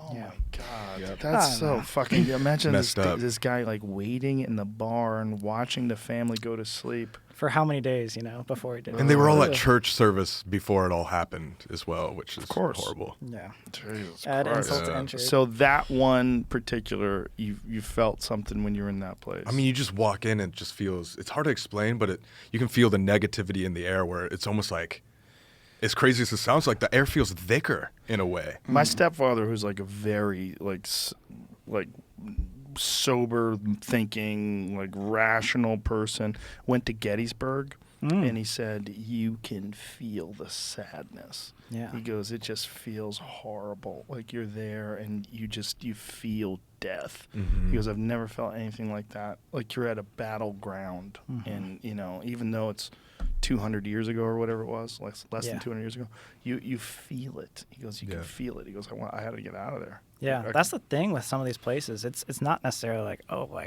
immediately just like, oh yeah, this is spiritual energy or whatever like that. But it's just heavy, or it's Yeah. just like you feel off when you go into these places. Like as soon as you stepped into the Conjuring house, have you ever seen the Yeah. Conjuring movies? Yes. So they're actually based on a real house in Rhode Island, and that was one of those places that we had walked into, and you were like almost getting nauseous. I almost threw up, and I'm not. So what's interesting about the paranormal and what we've learned the past 4 years is that it affects people differently. Some people can see stuff. Some people claim they're mediums and can communicate more. I feel like I have more of like an empathic, like almost like I just feel worse like whenever there's something around. And so when we first walked into the Conjuring house, like there was a point where I thought I was going to throw up, and I was looking for exits. and What's stuff. the real story behind the Conjuring house? What's the actual story? So yeah, the movie story is like this witch Bathsheba or whatever, but the actual story, there's a bunch of different things that they say are haunted, but it's actually built on the grounds of the. Is that the house? That's Yeah, it. it's Cool little house. creepy. It's an Rhode amazing house. The state that launched the Conjuring universe. There we go. Yeah. Like, what is like the Marvel Comics universe? What does that mean? The Conjuring universe? How weird. Oh Yeah, jeez. jeez. That's the problem. Like, people, when you start making an industry out of something. Turns So- into a business. Yeah, so what's the original story? So the most famous we'll get to, but like it's built on the same grounds that the King Philip's War was fought on, like right at the beginning of United States and everything. So the main people that haunt it are like 7 dead soldiers that this little girl always kept seeing in the walls, and thus it started manifesting more to the entire family. So this family called the Perrin family bought the place in like I think 1972, and for 10 years they said they would see these figures, these soldiers walking around, like their beds would shake, they would get scratches, and it kept getting worse over the 10 years. And the crazy part is it got to become famous because of like the final day that like changed it all. They wanted to do like an exorcism on the house because I think who was the mom Perrin? Whatever. Caroline or something. Carolyn Perrin. Yeah, Carolyn Perrin Something was like that. getting like really bad. Like she would have things happen to her every single day. Furniture would move, all these sort of things. She was getting like really rash with everything. So she brought in these demonologists to her. Ed and Lorraine Warren. Ed and Lorraine if you've heard of Warren. them before. No. They're like the demonologists, the paranormal investigators. They are like the fathers of it all. Maybe I have heard of them. Are they featured in the Zach Bagan Yes. Museum? Yeah. Yeah, okay, that's where I've heard of them. Yeah, which is also a crazy place. Yeah. We'll talk about that. But yeah, so anyway. I just went. Really? You just I went? just went a couple weeks ago. Oh, no way. Yeah, my daughter dragged me to that too. Hey, there we go. Vegas. Yeah, so they were doing this like exorcism, and That's them. Yeah. Yeah. Yeah, that's those folks. Okay. And so they I- do an exorcism there. they were doing an exorcism, and I don't know exactly prior to whatever happened and why they called it. She was just having a bad time, just like over the last couple of years, and they wanted to end. And to her claim, she was actually thrown like across the Levitated entire like room and smashed into a wall to where she had injuries. And they were so angry about that they actually kicked out the demonologist. They punched Ed in the face. Yeah, they punched that guy in the face because they thought he was the guy that was like making it worse. But I think it just like pissed him off. And so that thing. When you is- say they punched him in the face, you mean the ghost punched him in oh the no, face? no, no, the parent The family. dad, sorry. the dad did. Or Oh, something, okay. yeah. The was like, parent what? family was like They're getting assaulted? the parent family, yeah, was like really They punched upset. him in the face because he thought that he threw the wife across the room? Or Yeah. he was He responsible thought for it? they made it, or he was there, and like the exorcism that he was conducting made it more angry, which in turn hurt his wife. Oh, so he got angry. He was like, but "Stop you doing this." Brought him Punched in. him. Yeah, exactly. Exactly, It's like yeah. hiring a priest Sell and the then house, punching bro. the priest. Right, It's like, right. Move. Yeah, exactly. What the fuck is wrong with you? Move down the street. Punching people. Come on. So the parent family actually wrote a book about that, and Really? they say the Conjuring movies actually don't do it justice of all the things that happened and all the movements and the craziness that happened in that 10 years that they lived there. They were Really? like, in the real life, actually experiencing it and the trauma that they went through, they say it's like 10 times worse. Yeah. Than And what- so they feel like it was dead soldiers, like murdered soldiers on the battlefield. Somehow or another, sure. that's Well, here's where it gets interesting: is they don't know what it is, but they believe it is something more evil or demonic, whatever you believe in, that is like controlling all of these like soldiers and stuff and trapping them. Movie goes with that's a person named Bathsheba who was like a neighbor who everybody just thought was a witch, but in real life it was just known as a demonic possession, but no trace back Yeah. of like what it was. That's an interesting thing, right? Like, because that's in a lot of these cases. They feel like it's not just ghosts, but it's ghosts that are being controlled by some sort of a demonic entity. Right. And the demonic entity keeps these ghosts there, which is like another layer of belief you have to Right. have. Like, Exactly. you just don't just believe that maybe when people die, their energy gets left behind, and then maybe that energy gets controlled by demons. Exactly. It's like, oh my God. It's now like we're another level. We're so into crazy now. Yeah. I don't know if I'm willing to go there. It gets meta. It gets very meta. But if you did encounter a demon, nobody would fucking believe you. And then hell you would no. be trapped. You would be this person who, for the rest of your life, there goes Bob and his fucking demon stories. Yeah. Like, no one would buy it. But exactly. Same if- thing with aliens or Right. anything. Like Yeah, anything you right. see that are outside of this like logical Physical world. normal daily encounters. Yeah. Yeah. Anything outside of that, Bigfoot, anything. Anything where you see things. And there's been many times that people have seen things that they swear were real. And you go, God, that poor fuck. I would rather not see those things and then just have everybody just looking at you. Oh, here comes Mike with his wacky ideas. Right. You know, because like if you did, like, there's a gentleman, where's the Travis Walton's little thing? We used to have it on the desk here. Oh, it's over there. That guy right there, this guy is Travis Walton. And he's got his own bobblehead now. Man's got to make a living. Let's go. He was in this movie called Fire in the Sky. I don't know if you ever heard of it. It's Never. a UFO abduction story, but it's a very famous abduction story because there was a bunch of eyewitnesses, and there was witnesses that saw the spacecraft that were in the town. He was a logger in Arizona, and he had, including people that hated him, who backed up his story. So they saw something in this area where they were logging. There had been sightings, like multiple sightings of UFOs in the past. And they saw something go through the sky and into the trees.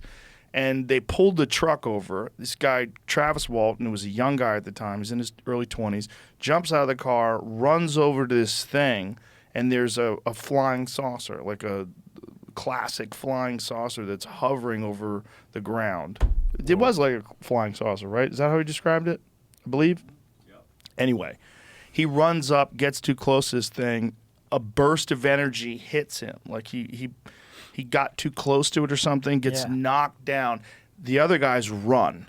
They're terrified now. They run, they get in the car, they drive off.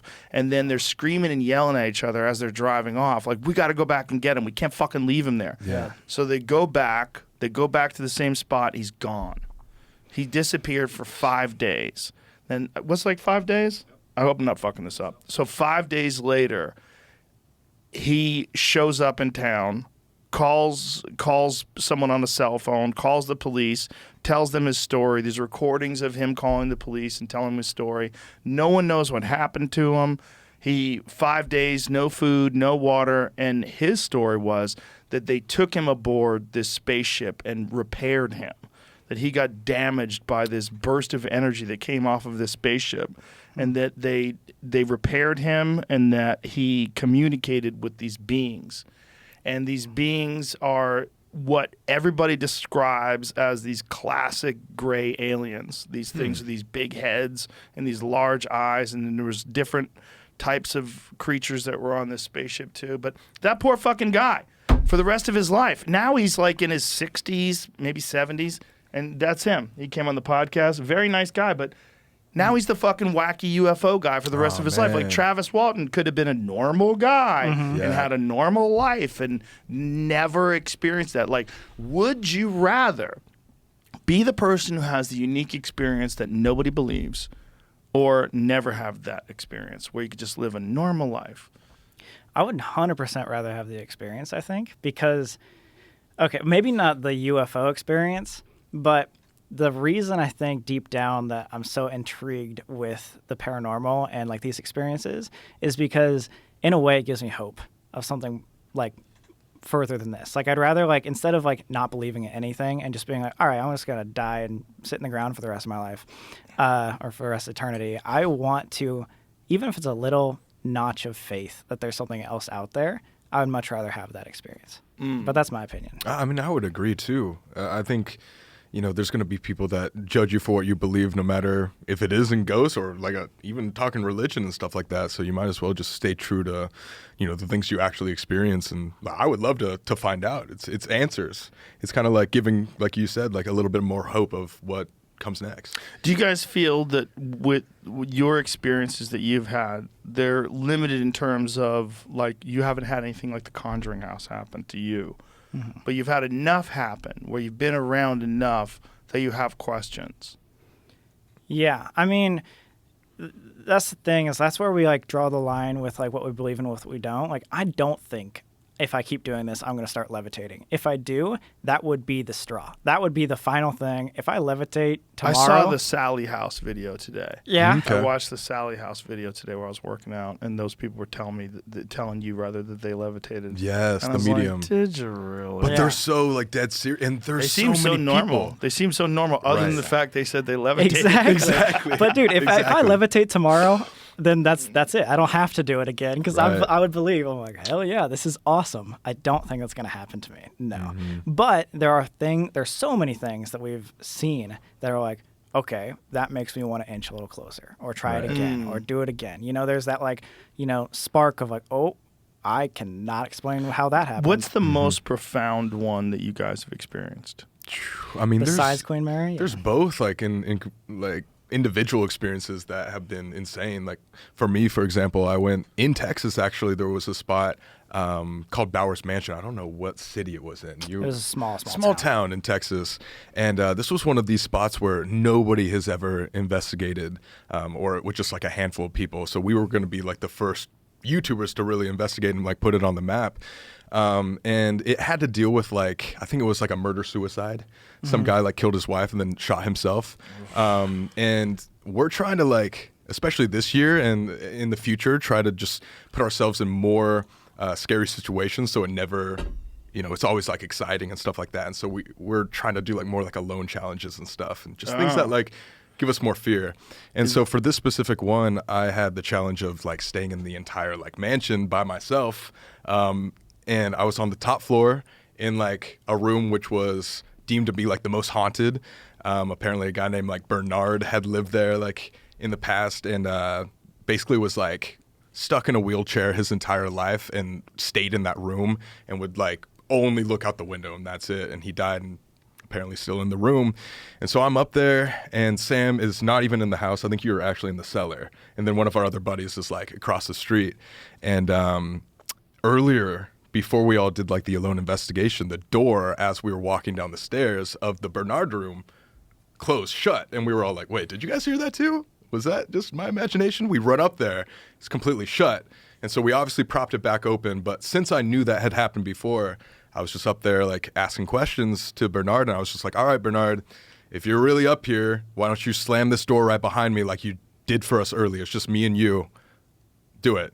And sure enough, like the door slammed right behind me. It's like right when I turn. So you're alone in I'm this alone. mansion. Yeah. And you're talking to ghosts. Yeah. And you're asking the ghost to slam the door, and he Literally. slams the door. And he slams right behind And me. you're sitting there going, what the fuck? Not sitting there. Instantly, Not sitting there. like I went into tears. Like, and it's all on camera. Like, I've never like gotten like super emotional like from going to these like haunted places, but it brought me to tears where I just immediately started walking. And of course, like this is our job. Like we want this stuff to happen. Right. But I've never had, it was almost more of like a jump scare that was startling than anything because it was right behind me. What technology exists? Like, what do ghost hunters use? Like, what's the cream of the crop? Oh, there's What's a like lot. the Tesla of ghost hunting technology? Like, what's the iPhone of ghost Probably hunting the technology? EMF is like the most standard one. EMF, and what does that stand for?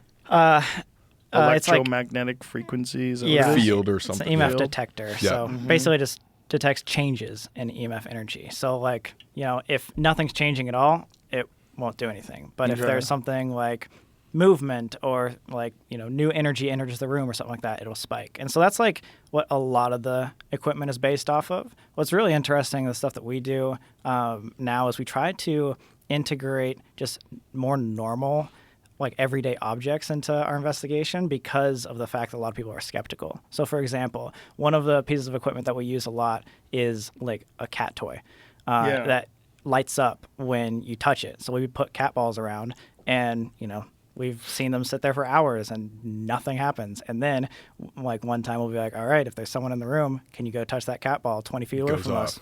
Well, I saw the episode that you guys filmed at that sanitarium. I don't know. You probably filmed many of them at a sanitarium, but you had a cat toy, and you also had this little box with an antenna that comes out of it, like a circle. It's like a flat disc with an antenna, and it was going off. You did it. You set it in a room, and you walked away, and you let the camera REM pod. run. Yeah. Oh, okay, the Waverly Hills. Yes. That is a crazy scene. Yes. That's nuts. That's so nuts. what is so this device, explain what this device is, this device with the antenna. It So looks the- like a giant hockey puck. Yeah, so the REM pod is what they call it. I don't know what that stands for really, but it does the same thing. So that antenna emits an electromagnetic field that's probably like 2 feet wide. And so if there's something... That's yeah, it right there. Right there. That's it. So if something enters that electromagnetic field, it'll change the frequency. And that would mean that would actually go When off. it lights up like that, that means something is literally right next to it. So what was crazy is I think, Colby, you sat there for, I don't know, you put it down and it was 2 or 3 minutes until it actually went to off. give context a little bit, Yes.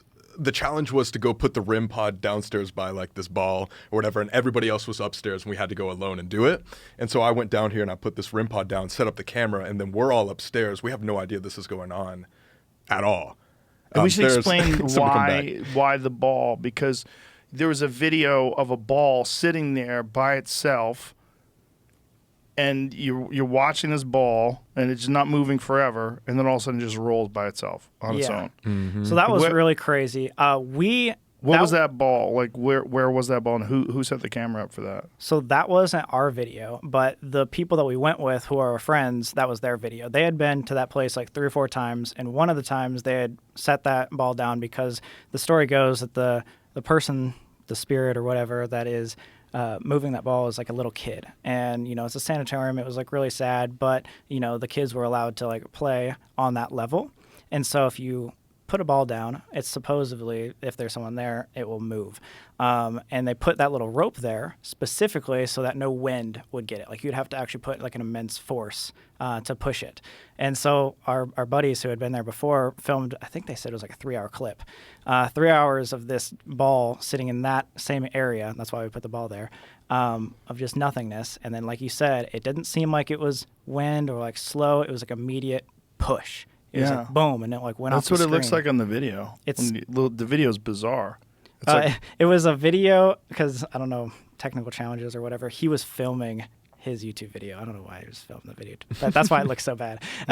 But yeah, basically he witnessed this ball after 3 hours randomly just getting. How does it get that kinetic energy to boom move? And it's not No like wind.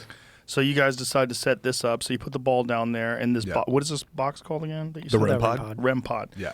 And so does that detect wind?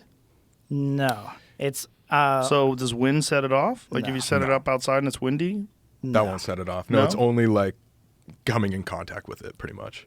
Yeah, So something has to touch it? either Or touch in it the or field. in the field. So if you put your hand within a foot, it'll change. Okay. But if you're not like he was standing next to it for like a minute talking what he's doing and it wasn't going off, and then he leaves the room completely. He's probably 600 feet away. We went up 2 floors and down the hall, and then it started going off, which was so monumental to us because it was like, why, for the entire time that you were there, nothing's happening, but as soon as you leave, you didn't, or as soon as I leave, Yeah. like, yeah. Is there any conventional explanation that anybody's ever given you of why that thing would just go off like that? Well, that's, again, we're no like expert in all this stuff. There probably might be for half the time. Like, there's definitely coincidences that happen in our videos. And there's a lot of things that we debunk and write up to be coincidences. It's the coincidences that happen so, like, linear to our Perfect. questions, are perfect to our Right. questions that make us believe more. So it's not like we believe everything that happens and we're like, maybe equipment will get triggered by other things. Just like anything has It's a also malfunction. battery operated, so it's, some skeptics out there could say like maybe the battery's almost dead and it's just Maybe. malfunctioning. Who knows? Do you think that maybe the more you do this stuff, the more things happen to you? I think that's what has happened. I think so. Yeah. And we're That's- just learning that too. That's what's weird about it. Like, I'm trying to look at this as a skeptic, and I'm also trying to look at this as a believer. I'm trying to be agnostic. I'm trying to be open-minded. I'm trying to watch these things. And I'm like, what if you guys are opening up some fucking doorway to interactions with something or some kind of energy or some kind of life forms Right. that exist in some weird dimension? So And the more you interact with them, the more they're accessible to you. Exactly. That's I mean, what seems weird. If you're not full of shit, you don't seem full of shit. You seem like a very nice gentleman. Thank you. Thanks. If you're not full of shit, then like something's happening. So what is Right. why do you guys keep having these experiences? Well, first of all, you're going to these places that are Right. known. Either people have been murdered there or fucking. I mean, imagine the craziness of a sanitarium. Oh, You're God. in a mental health institution where people have died. Thousands. Who knows? And so there's fucking creepy energy exists in that building already. And how that Waverly House, is that what it's called? Waverly Hills. Waverly Hills. How long had that been abandoned when you guys got there? I think it closed down in the 60s or I don't 70s. even I'm not know. 100% sure, but definitely like decades. And is it hard for you to get access to these places? They just let you go? Yeah, so to that point, we've actually like upped the bar a lot since we started. Like when we started at just like places in Kansas, yeah, like not as many things would happen. But we think part of the reason why more things are happening is because we have access to bigger and better things. That Waverly Hills place, we wanted to go for 6 years. We couldn't get access to it. It sells out in 20 minutes for like the entire year to just gain access to it. Really? It's crazy. What do people do? Have raves in there? I guess. Some people party. Some people like have like Really? little kids like birthdays so, and stuff. so people rent that fucking creepy place out? It's Yes. terrifying. What? But So they rent that whole... Jamie, we need to have the fucking JRE party. There we Have go. a It's in festival. Louisville, so like a Have a Derby festival. weekend or something would be Derby fun. weekend. Have a festival at a mental health institution. jeez. So people rent it out Yeah. and do stuff there. Yeah, all the I mean, time. mostly it's like it's known for its haunted nature. So like almost everyone who's renting out is going there because they want to explore it, they want to see the history, or they want to ghost hunt. But yeah, it's been a blessing because as we've gotten bigger with this, more and more locations have been open to having us there, and a lot of people will reach out and be like, "Hey, this is like this crazier story that we had, never had access to before, and now we get to have those." Yeah, I'm curious. experiences." Have you ever heard of something called an egregore, an egregore? No. Before? So we had just learned about this too, like recently. But basically, the theory is that if there's enough people believing in something, by just manifesting it in their minds, it becomes real. And so if, for example, like with this spot, it's like there's been so many people that have heard the dark history of Waverly Hills that maybe they're believing it into existence. Like there's so many people going there to ghost hunt, so many people hearing about the trauma of it every single day, that all that energy, that's just a theory, is like trapped there as well. Yeah, who knows? That's what's weird about thoughts. Like, who knows what it can cause? Yeah, Do you believe in manifestation at all? Like, do you believe in Where like if you think positively or think about something you want to happen in your life, like it eventually turns The up. problem with those thoughts are the people that tell you that have had positive experiences.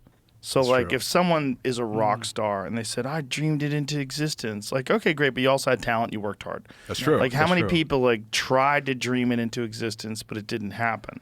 Right. I think it's a combination of stuff. I think that visualization, and it's possible that there's something more to thoughts than just here's a thing that I have in my head and I put it out there and it's just a thought. Maybe there's some sort of creative energy that's attached to thoughts that maybe we're not aware of. But I think the problem with like things like The Secret and the law of attraction is that it's those very esoteric and fascinating concepts they're hijacked by hucksters. And then assholes come along and tell you, Sam, I've got the secret to you living a happy, successful life. And they sell you can your have product. everything you need by following my 12-step course. Right. And then, someone pretends that they have this sort of attachment to this to the point where they've documented it and they know exactly how it works and they know. No, it's a feeling. There's a thing to it. It might be real. There might be something to it, but there's a lot of other stuff that has to be in place too. Like if you want the perfect life, you want like to manifest this incredible existence, it also requires an immense amount of work. It's not like you just fucking think it and dream it into being. And maybe even a bit of luck. A lot of luck. But what is luck? Maybe you're manifesting luck. Is luck already destined? Luck is working hard to put yourself in good situations. Yes, but also luck, because you can get hit by a fucking meteor. That is true. And it has true. nothing to do. You could be a child and get killed in a drive-by. Like, luck is real. There's bad luck. There's good luck. Shit happens. That's real, too. So it's hard to say because it's all discussed by the winners. Like I had a photo of a house that I put on my wall and that was my vision board and I made that a reality and I built this business from the ground up with my own thoughts. Did you really, or did you work too? Did you, maybe like it's good to have this belief because that also gets you up in the morning and it fuels your discipline, right? Because you have this firm belief that you're going to make it happen. And then when you do make it happen, you're like, I dreamed it into existence. But that wasn't the only piece of the puzzle. Exactly. But I think it is an important part of the piece of the puzzle to see what you're focusing on. Just like, it might be magic. There might be maybe. something to it. There might be There magic. might be something to it, but it might be just an ingredient that, along with discipline and along with a plan and along with talent. But there might be something to dreaming things into existence. It's also whatever you focus on will be what you work on. Like if you're Uh-huh. if whatever you focus on, like as an Yeah. accountant, if you're always looking for errors, you're going to see all the wrongdoings in your life because you're looking for errors. But if you're optimistic and you're always looking for positives, you're going to find more positives in your Well, life. this speaks to what we were talking about earlier about being young and failing a lot. Like if you concentrate on those failures, then you think of yourself as a failure. It's very dangerous for people because I've seen it with people where they have a few bad experiences, like in high school, like they fall apart a few times and, they lose jobs, they lose this, they lose that, and then they're a loser. And then in their mind, they're a loser because they're concentrating only on those negative experiences that they've had instead of like getting past that and growing and say that was a valuable life experience and that's caused me to reevaluate and reassess the way I communicate and change the way I think and it caused me to like get up earlier and work harder and that made me a winner. Because bad experiences are very valuable. Like failing is very valuable, because it sucks. And you can learn. Yeah, when you were in jail, you're probably like, bro, this can't keep happening, right? Switch up the content. Let's go. That's the good aspect of bad experiences, is that it gives you like an incredibly powerful, motivating tool. So I don't know whether or not you can manifest things into existence, but I'm not opposed to the idea totally. I am opposed to the idea that it's the only thing. I'm opposed to the idea like The Secret. Like did you know that the documentary The Secret? Yeah. There was like a bunch of people that really believed that they were just going to think things into existence. Yeah, that's This is the saddest thing. There was this girl who was friends with a friend of mine, and she was at the Comedy Store one night, and she's like, I am so happy because I found the secret and I'm going to meet the man of my dreams and I'm going to have the career that I've always wanted. I'm like, how are you going to do that? She's like, well, I just started following The Secret. And like Oprah was, talking about it on her show and all these people believe in The Secret. Like, hey, Oprah, you have The Secret, all right? You're already Oprah. Like, You're Oprah. You can't just fucking start selling dreams. So, so I didn't see this lady for like a couple of years. And then I ran into her at another comedy show. I'm like, hey, how you doing? I haven't seen you forever. She was like, yeah, things aren't working out. Like, I really thought that I was going to be able to control my life with The Secret. But, my father is still a fucking loser. And, every guy I date's an idiot. And I don't have the career that I wanted. I was like, oh. Yeah. Which Shit is ain't like, real. It's not that simple. It's so sad too, because that's what I always like think about when someone asks, like, "Oh my god, like, I want to be a YouTuber." Everyone wants to be a YouTuber now. Of course. Everyone wants to be on social media or TikTok, and everyone's Yeah. like, "Oh yeah, it's just easy. Post a video or something like that." But you don't realize how much work goes into it, or how much you have to try and be able to accept failure for months on months on months before you see All the anything. critique. It takes a certain type of person to put themselves out there, which is a whole nother topic. But it's so sad that like this new generation is kind of like being born into where everybody has followers now. Like when Sam and I were in high school and we started popping off on Vine, like it was like frowned upon. Like we were not popular in high school whatsoever. But now it seems like, kids just are born into that where they have, iPads at a super young age Well, and it's have also 10K on TikTok. Instagram. TikTok is Yes. weird because they just make you have large following so that you'll be addicted to it. Right, right. I've the heard algorithm. kids talk about, I have 2,000 followers. Like, they're fucking you, all right? They're lying to you. Yeah, And They're think just about making that. you get more followers so that you get addicted. smart. And think about, like, after you do get those followers, let's say you do have one viral video and then you never get it again. So you have like you had this one success and you're addicted to it and you fail and fail and fail and fail and fail. How hard is that on the psyche to just be like, oh, I did it and now I can never do it again. And that's why like this viral concept nowadays with TikTok is, I feel like, even worse. than, like, It's definitely weird. Like, how about that dude with cranberry juice that's skateboarding to Yeah. Fleetwood Yeah. Mac? That guy. it's like try his doing that life again, buddy. changed for like a Yeah. month and then now he's like, oh, Now it's wait. back to normal. Like, he hit magic in a bottle with that one video. It's like winning the lottery and then realizing your real life later on. And it's like, Well, it's okay. like winning the lottery for $100,000. It's Yeah. great to have $100,000, but then like, Can't retire off of that. you can't. Yeah, I mean, you got to do something else. Like, something has to happen. Right. That guy was like on a television show, right? Yeah, Was the it? show. I'm looking at an article right now from a couple months ago. Yeah, but the thing is, like, how long ago was that? Was that a year and a half ago or so? It was during the pandemic, so Right. fall of 2020. Okay, so 2 years ago. So 2+ years ago, this dude does that. 3 years ago now, I guess. So, yeah, man, it just goes away. Yeah, I mean, there's been so many occurrences of that, like throughout all time of social media. 420 is. Dogface. is his 420 account. Dogface. Let's 2. go. Oh, my God. 8 million from that. He's got tons of followers. Oh my now. God, That's he's got crazy. 7.4 million 7.4. followers and 122.6 million likes. Jeez. Management and everything. Wow. He's parlayed it. So he has parlayed it. Yeah. But look at his new video. He has 11,000 views. Like, that's Right, bullshit. right. Bro, we got to do better.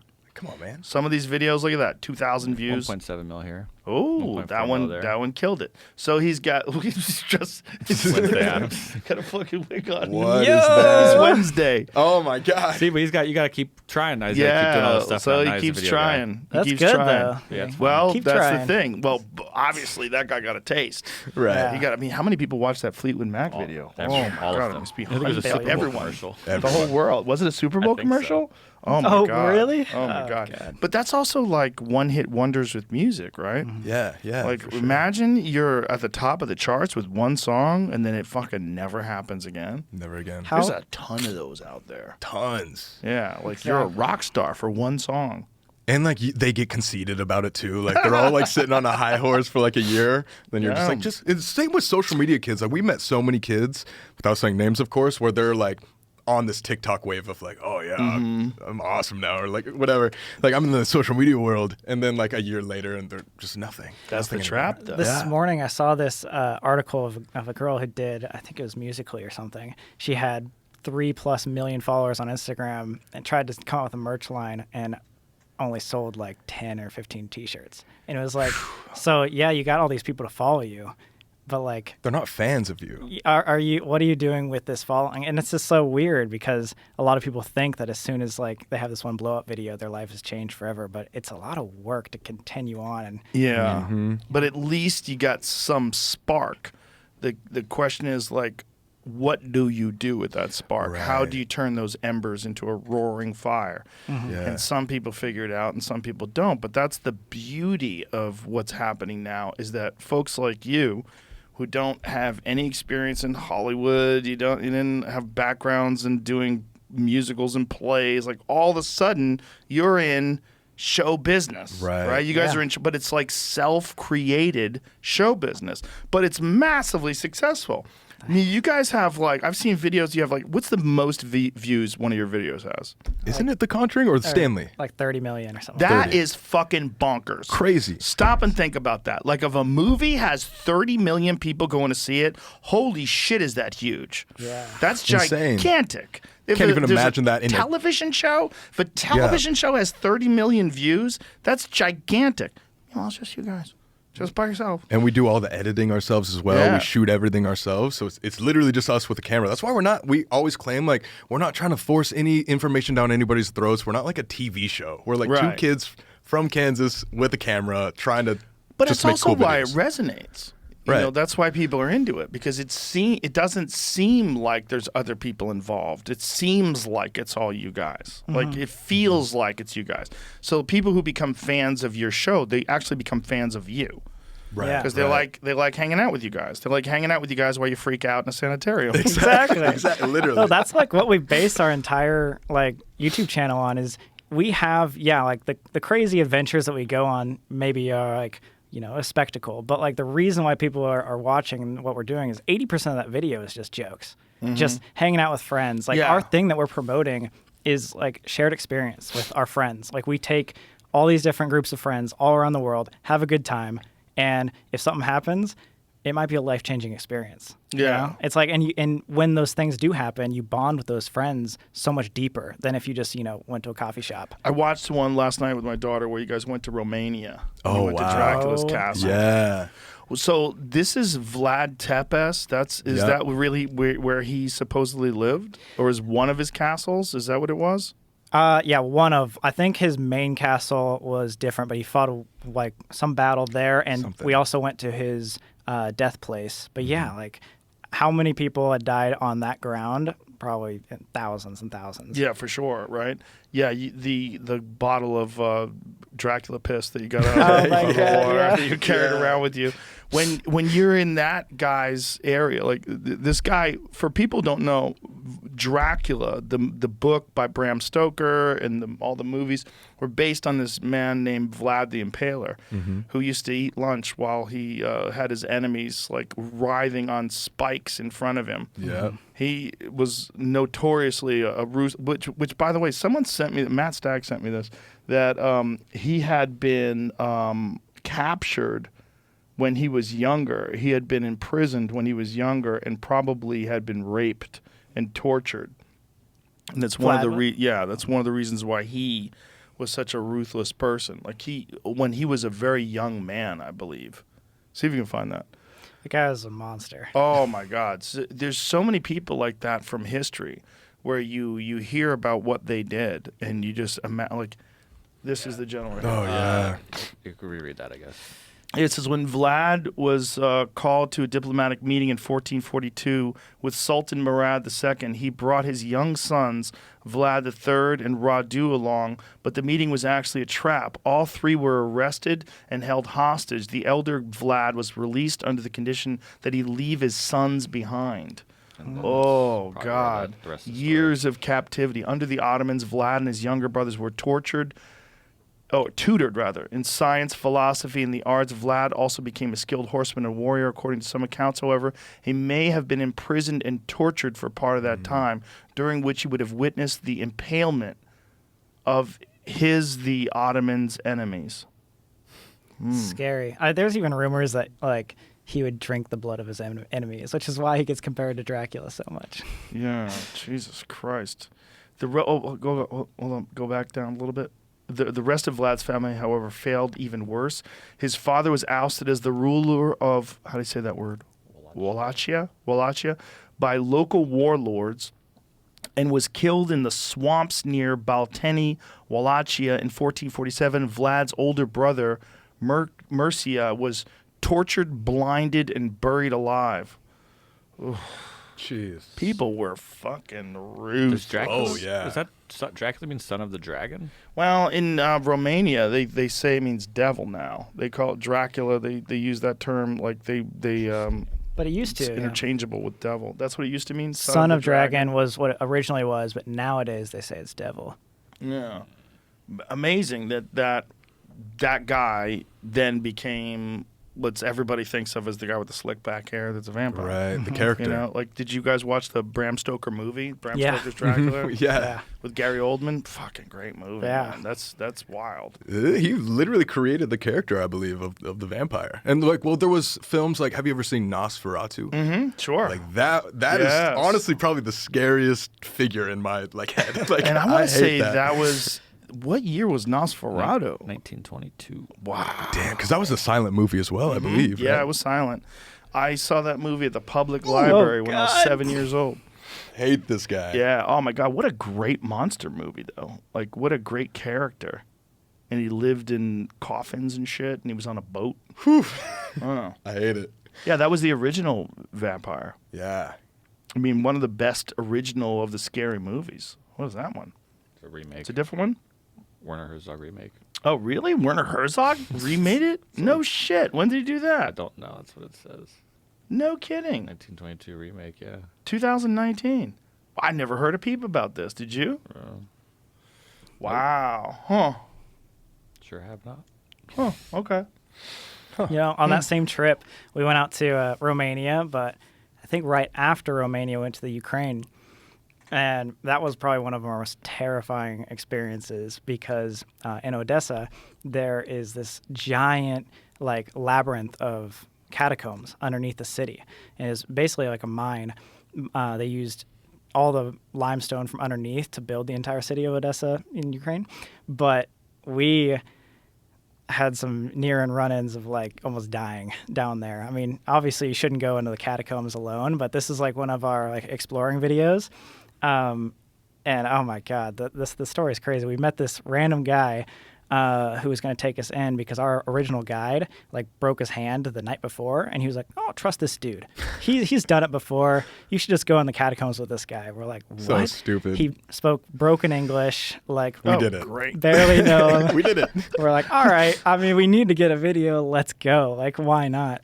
Oh my God. So we're diving deep into this place, and he turns to us at one point, and he said, "Do you guys know how to get out?"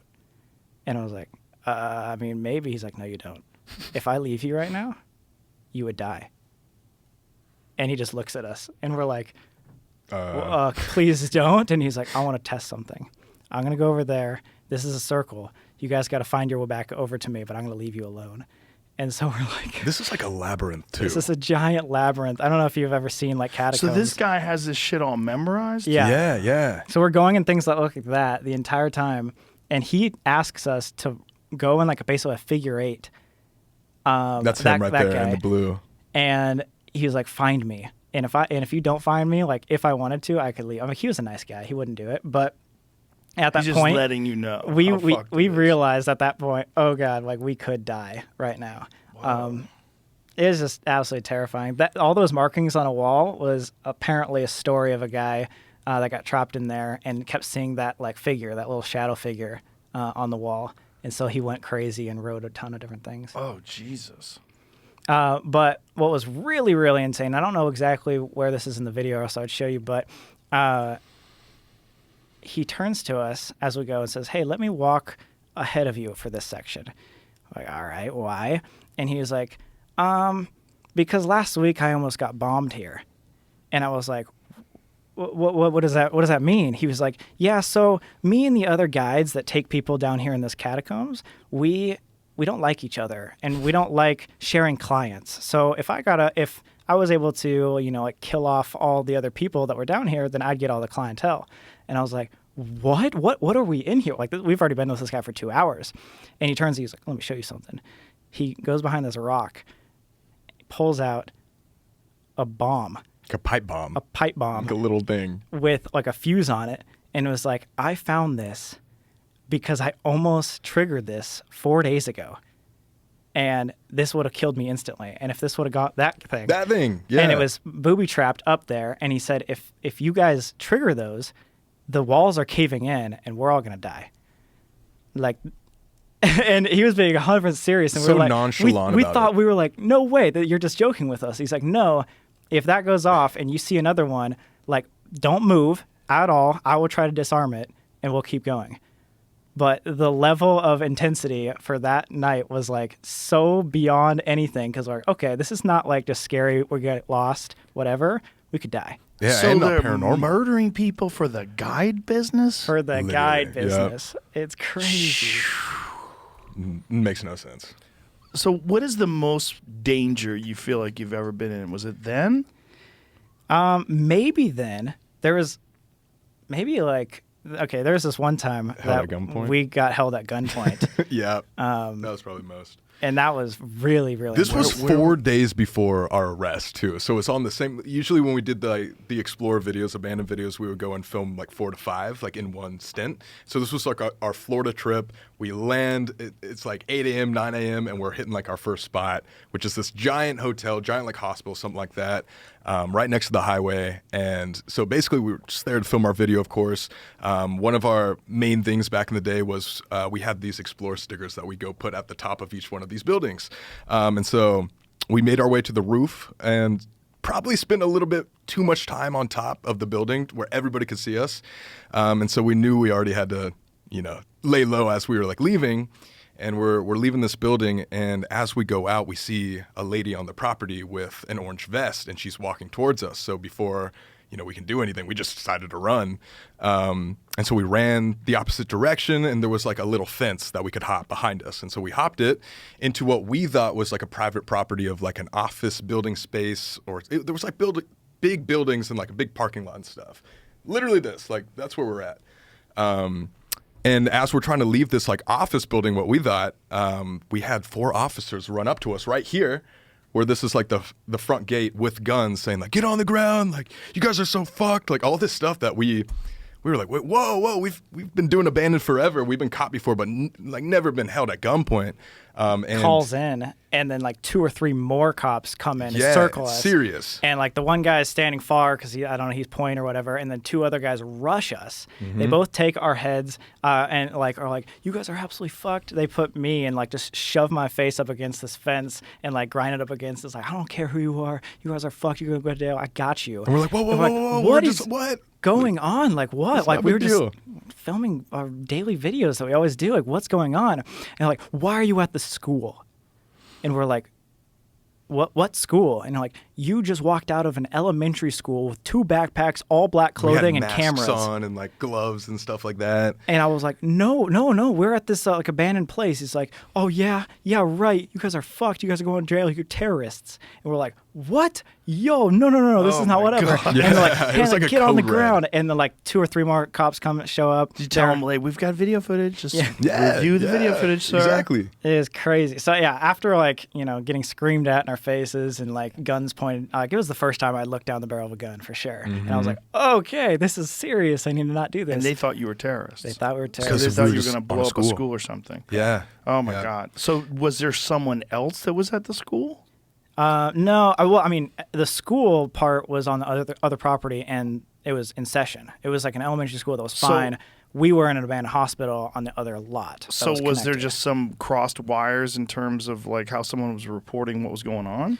Yeah, I guess. I think what they just saw was like 2 random guys, protect, they have to protect their elementary school. They're seeing 2 guys that are like older with black clothing on, backpacks, and they're like, Masks. assume the worst immediately. Yeah. And It so makes sense. Oh, It makes okay. sense. It's a And code red. Code red, Yeah. for sure. We were in the wrong, Right. but we just didn't know we were in the wrong. We were like- Got it. I got it. So But then they so we learned that they were just school officers that honestly, I don't know how they had even weapons So on many them. guns. Doesn't make any sense, but they ended up calling like the deputies and the sheriff of like the actual police. And then the sheriff came over and was like, "What's the situation, boys?" We're just like, we explained. We were just exploring that, not the school or whatever. And he was just like, "You're free to go." And then 2 days later, we got arrested. So if we didn't take that as like a bad sign, like No, not even 2 days later. So like after that, we were like, hearts pumping, it's going crazy. We hop in the car, go to our next abandoned spot, film that one. Wow. Yeah. 45 Right away. minutes on to the after. next, on to the next. We were like, this ain't gonna stop us. Let's Oh go. my God. Yeah. Okay, but what about in terms of like being in a haunted environment? When have you felt like you were the most in danger?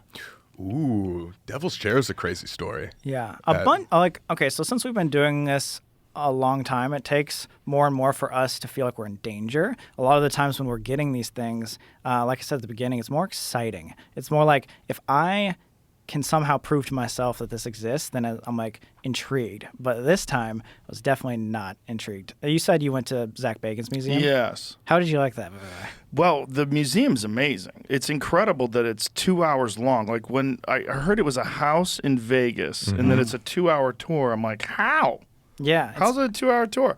There's so much shit there. Right. And there's so many things from serial killers and so many different like haunted pieces of memorabilia. And there's the bed where Lamar Odom had a overdose fucking over it, which is weird. Like, why is this here? Oh yeah. Right. We ended up laying in that. We were the first to lay in that ever. Which The first? I don't think so. Well, I think Lamar might have laid in there too. afterwards. No, after like sitting in it, we're like, what are we sitting That in? was kinda Probably. gross. Like, Yeah. what type of liquids are there? A lot. Yeah. But imagine like gathering all that stuff and putting it in one place. Right, Like, right. you know, I wonder how that's affected Zach. Because, like, what is that box in the center? The Dybbuk Oh, the box. Dybbuk Yeah. box. Yeah. What is that? What's the story behind that? So the Dybbuk in like Jewish folklore is apparently like a wandering spirit. A lot of people say it's a demon. There's you guys. That's me. Okay, they're talking Trying to about the find the Dybbuk picture. box. Maybe a little I wouldn't picture of find it. it But yeah, distracted. so anyway, so apparently this Dybbuk box is said to be able to trap a spirit inside of it, and that way it's not going to be haunting a location. I don't know exactly because a lot of these Dybbuk boxes are now like just fake random things that people put around. This one in particular, I think was like the most rare, or like the original one, like where the idea came from, and that's why people say it's like the most haunted Dybbuk box in the world. And whether or not you believe that, there has been so many people that have touched that box and immediately passed out, or said as soon as they walked in they had bad luck for the next week. Even like I know Post Malone always talks about his story, like He touching that talked box. about it on this podcast. Oh, yeah? Yeah, if you go to the Zach's museum, it's him on the podcast. They played a video of yeah. him talking about his experience. Oh, I remember seeing that. Oh, Yeah, it was here. yeah. There it is. So when you were, when I was there's a feeling when you go in that room that I'm saying to myself, okay, am I mind fucking myself? Like, is this me going, oh, this box is haunted, so you should feel weird? Like, is this bullshit? Like, but it didn't feel good. It felt like, oh, I should probably get the fuck out. probably shouldn't be here That's what I felt. Like, Yeah. when I was around that box, I was like, I don't think I want to be here. But was that because I mean, the setting is really cool. Like, what he's done with that museum is really fun. I recommend it. If you're in Vegas and you got some time during the day and you don't feel like blowing all your money at the slot machines, go there because it's really entertaining. Super cool. And the tour is very cool. They do a great job with the tour. But there's so much stuff there. There's so much haunted shit and so much memorabilia. Even if you don't believe in ghosts. I mean, they have memorabilia from Ted Bundy and yeah. Charles Manson Yeah. and Ed Gein and all. Celebrities that Yeah. have like passed, not even from like serial killers, but just They have the bus where the fucking Dr. Death was killing people in it. What's his name? What is his name? I Yeah, forget his name. assisted suicide guy. Yeah, right? that guy.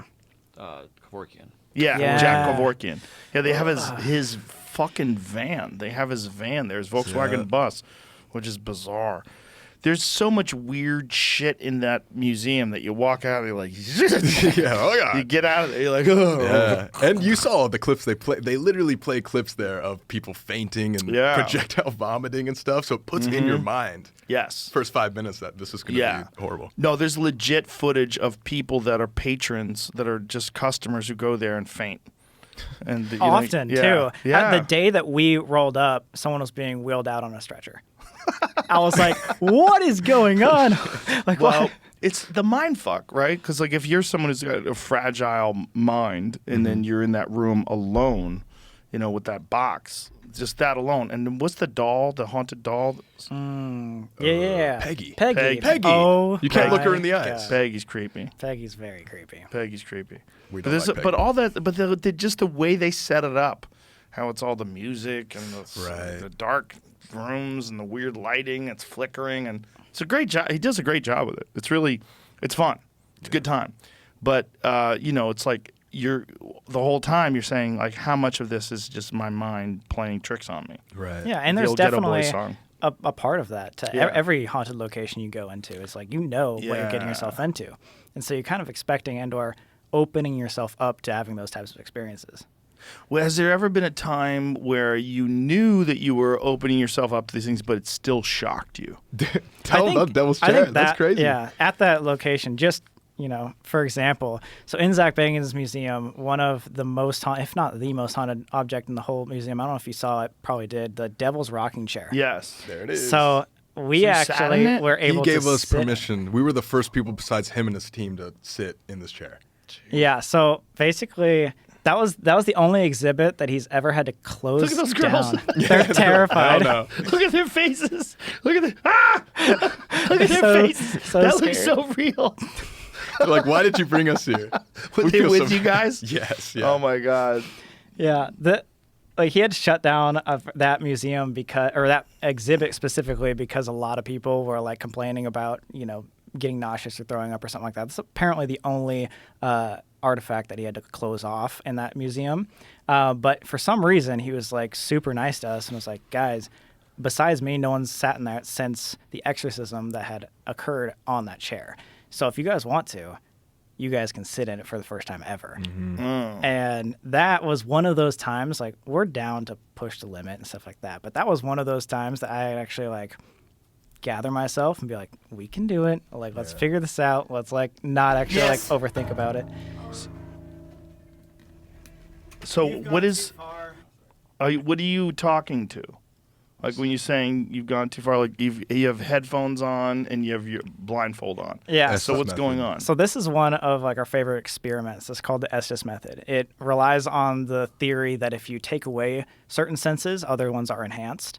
And so there's this thing called a spirit box that like shuffles through different radio frequencies. And what I'm doing is I'm like focusing on like whatever it says, and I can't hear the questions that Colby and What are other you? people. You're hearing something in your ears? Yeah, where I'm hearing radio static basically. It's going ch-ch-ch-ch-ch-ch-ch. Hello. Really, Like, really. Every once in a while, we'll break into a radio station where it'll be like a song or something that like will be something saying or like just a word will pop out. But mostly you just hear static. And these are like noise canceling headphones, and I can't see what they're saying. So it's Because basically like, you're blindfolded, you have this thing on, it's static, and occasionally sounds come through that are words. correct. And so you're just repeating those words? Well, so I'm like watching him and I'm asking questions out, and whatever's there is supposed to use the Estes method or like use Sam basically as the vessel to The speak out. conduit of. So, these. for example, I'd be like, are you here right now? And then he'd be like, yes, over there, or something like that. And so you're But in there's no way this of him. haunted rocking chair, Yeah. and you're using this method with blindfolds on and the earplugs. Yeah, basically to sensory deprive myself so that no matter what, I couldn't be just faking an answer and hearing what he said and say Right. something random. So the theory is, yes, there will be other random words that happen because it's radio frequencies. However, but down to the coincidence theory, if things make sense over and over and over again to the questions that he's asking, then that is said to be more paranormal. So what did it feel like for you to be sitting in that creepy chair? So during that, it was a whole different world. But what was really, really interesting is, like Colby said, after doing this a lot, like it takes a lot for us to have a physical reaction. Although, yes, I was definitely terrified because of all the lore and the stories that were being told all up until this point. The guy telling us 100 times, no one has ever done this before. You're about to be the first. It's terrifying. But sitting down on that chair for the first time, I think ever, gave me a feeling of almost being paralyzed. I don't know if you've ever been like hypnotized. Have you ever been hypnotized? Yeah. So the feeling of being in hypnosis was almost immediate as soon as I like sat down there. Not when I was in the doing that like experiment, but prior to that, where I couldn't necessarily feel my legs as much. And yes, like if you gave me, you know, like ultimatum, if you have to stand up right now or you're gonna die, I could stand up. But you know, like if you've been under hypnosis, it's like this pressure that you probably shouldn't do this, or that your mind is being swayed to do something else. And to me, that pressure was don't stand up. So you felt like you're under a spell. Yeah. And like the same thing with hypnosis. Like I've been hypnotized before, and like I said, if everything in my being wanted to stand up, yeah, I can stand up, or I can not listen to like what's happening. However, if you allow yourself to like feel that, the feeling was paralyzing. And like I like run a lot, so I always like use this as an example. It felt as though within seconds of sitting down on that chair, I had run 5-10 miles. Like it felt like I was sore, and like my legs were like real, you know, like that, like almost like sluggish feeling to like your muscles after like a big workout. That's what I felt almost immediately. It was like so bizarre, and I'd never felt like that before. And still to this day, since that chair, I had never felt like that either. So when it comes to all of your paranormal experiences, that chair was the freakiest to you? That chair was the most physically changing. Again, I think the freakiest moments are always at the beginning, because it's the first time you ever hear anything. So that Queen Mary story was what changed my psyche the most. That one was the most physically Don't forget reacting. about the Robert the Doll location, though. There was a time I've never seen Sam like almost like throw up from, and that was a huge physical reaction. That just happened. That too. just happened. I've never. Is this a new one? This is a newer one. We just came out with it last month. Apparently, Robert the Doll, if you don't know the story, have you ever heard of Annabelle? Yes. So Annabelle's a movie? movie franchise. It's based Yeah. on a real doll. So the real doll is like apparently the second most haunted in the world, and Robert is the number one most haunted in the world. And so Robert's more haunted than Annabelle? apparently that's what people Allegedly. say. When's he getting his movie? Exactly. He's got plenty Is of that what it movies looks about like? him. He's just got a plain face? He needs better agents. I blurred it. look on. Blurred it? Yeah. we blurred it. We blurred it for purposes, but if you want Why? to just Google image Why'd it, you Because blur it's because you're not supposed to take pictures or film it. That's like the biggest no-no. And we're obviously there filming a YouTube video. And funny enough, like going back to Zach Show it, Bacon's, Jamie. It's creepy looking. Oh, if that you looks stare like a little hobo. Peggy in the eyes, like you get cursed. And so it's the same thing with this doll. Oh. And so we blurred it for like our fans. So your fans don't get cursed? Yeah, Are we like getting through a cursed right screen. now? I think We you might could get be. cursed. What the fuck, Jamie? Don't curse me. Do you want me to show it on the show? We Look it could up all yourself. die. No, what's interesting is like obviously there's all those stories, whatever. So what really gets us is when people have like their own personal experiences that they come and talk about. What we didn't realize is how many people had experiences with doll. Yeah. They calculated to more than 10,000 people have written in apology letters to Robert to ask for forgiveness because of the curse that he put on them. 10,000 individuals. Like maybe even if 50% of those are bullshit, there are 5,000 people out there that genuinely believe they have been cursed by this doll by taking a picture of it. Including Ozzy Osbourne. What? Ozzy wrote a letter? Yeah, Yeah. well, it wasn't a letter. Sorry. On his show? Parkinson's. I think he has Parkinson's right now, I believe. Right. And he blames that on Robert the Doll because the story is there's like a big like touristy shop at the end, and he bought like one of the little Robert the Doll plushies and like put it in a microwave and like was making fun of it and stuff, and then claims that he got Parkinson's because of that. So Well, a lot of people get Parkinson's without that. Ozzy Osbourne Right. blames Year of Hell on Haunted Doll. Holy shit. Look at him. Oh my God. The Black Sabbath rocker was diagnosed with Parkinson's disease last year and underwent spinal surgery following a fall at his home. Makes the claim that his family's new, really reality TV show, I guess it should have said. The Osbournes want to believe. The show sees his son, Jack, 34, trying to persuade Ozzy, 71, mom, Sharon, 68, and sister Kelly, 35, to believe in the paranormal, including ghosts, UFOs, fairies, and werewolves. One episode sees Jack produce a doll named Robert that he reveals is the original doll that inspired the Chucky horror movie franchise. Jack says so the actual story of Robert the doll is that it's cursed by the spirit of his owner. If you disrespect him, make fun of him, take a picture without asking, or even handle him, you'll be cursed and terrible things will begin to happen in your life. Ozzy throws the doll to the floor saying, "You think it's a fucking joke? It's bad luck. I keep telling you, you keep thinking it's fucking not. But just look at what I'm saying. Just look at what's going on with me. You think it's a joke? Just look at me. It ain't bad luck." Yeah. Is Ozzy in here right now? I was going to say, that great. was spot It's on. not bad. Well, fuck that doll. Yeah. No, I don't need that doll in my life. No, thank you. But that's why we blurred his face. Right. on So you screen. were in the presence of this doll. Yeah, so And what is it like to be around this doll? it's definitely weird because we've been in a lot of haunted places, but it's different when you're dealing with a haunted object because it's not like, oh, the building and the vibe we're in is haunted. It's more like this specific thing that's in front of me. And what is the story behind this doll? Like, why is it supposedly haunted?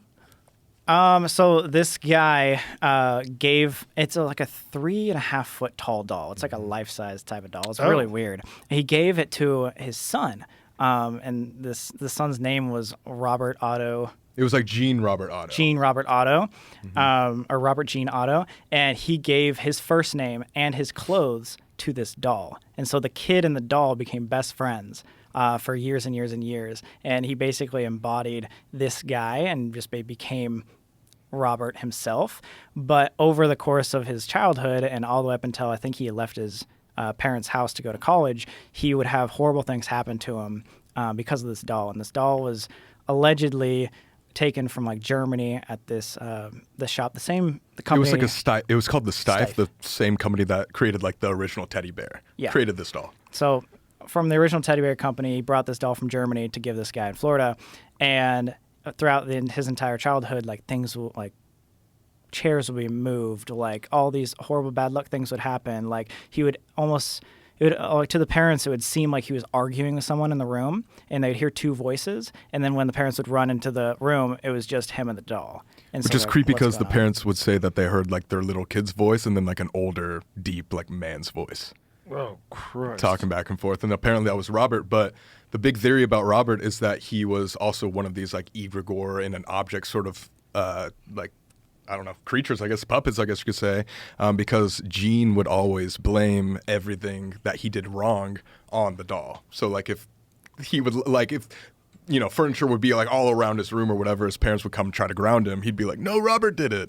And so all that negativity going towards this doll for his entire life, like, is why people believe that it has, like, evil to it. Like, it manifested this evil. It's supposed to Can you just be bad luck. imagine being outside your child's room and you hear your kid talking and then you hear someone responding, Like an old man. just like a low voice, "No, that's not what we're going to do, Billy."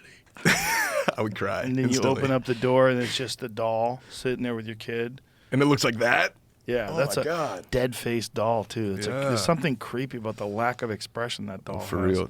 And the crazy thing too is like our guides there were saying that it will like swallow every once in a while, or like you could see it fuck. blink and stuff. Yeah, Oh, no. messed up. What's crazy is like this same guy, he went off to be an artist and he did his whole career. And when he was like in his older age, he came back to the house, and for like 10 or 15 years, he kept this doll upstairs in his attic and put a whole 3-foot version of his house upstairs, so like a short couch and a short desk, all for Robert. And go up there and have conversations for hours and hours on end. So this old man is having this conversation with the doll in a smaller version of a living room. So terrifying. As rumor would have it, the Ottos and their servants would often hear Gene in his bedroom having conversations with himself in two entirely different voices. Furthermore, the Ottos would wake up in the middle of the night to Gene screaming, only to find the frightened boy in bed surrounded by overturned furniture. Gene would blame Robert the doll for messing up the bedroom, while Robert would glare at Gene from the foot of the bed. Soon after, mutilated toys and mysterious happenings would appear in the home, only to have Gene proclaim each time, Robert did it. Here's the thing. Imagine if that's real. Right. Like, what if, like, a demon can manifest itself inside of a doll occasionally? Mm-hmm. Just every now and then, a little fucking opening in the dimensions pops out, and this thing manages to, and it can't assume a physical form, but it can sort of embody itself in some sort of an object, like a doll, something cute. Yeah. Which is so terrifying too, because when it's a little doll or something cute or whatever, or like a lot of these things that you say is like a little girl spirit or something. Yeah. It's like cute. It's like, oh, it's innocent. Like I want to open up to that, but then boom, like maybe it's not. It's Well, like, that's why facade. Chucky was such a fucking great movie. yeah. Yep. You know, to have that thing. I mean, well, this doll I think is what's said to have been inspired.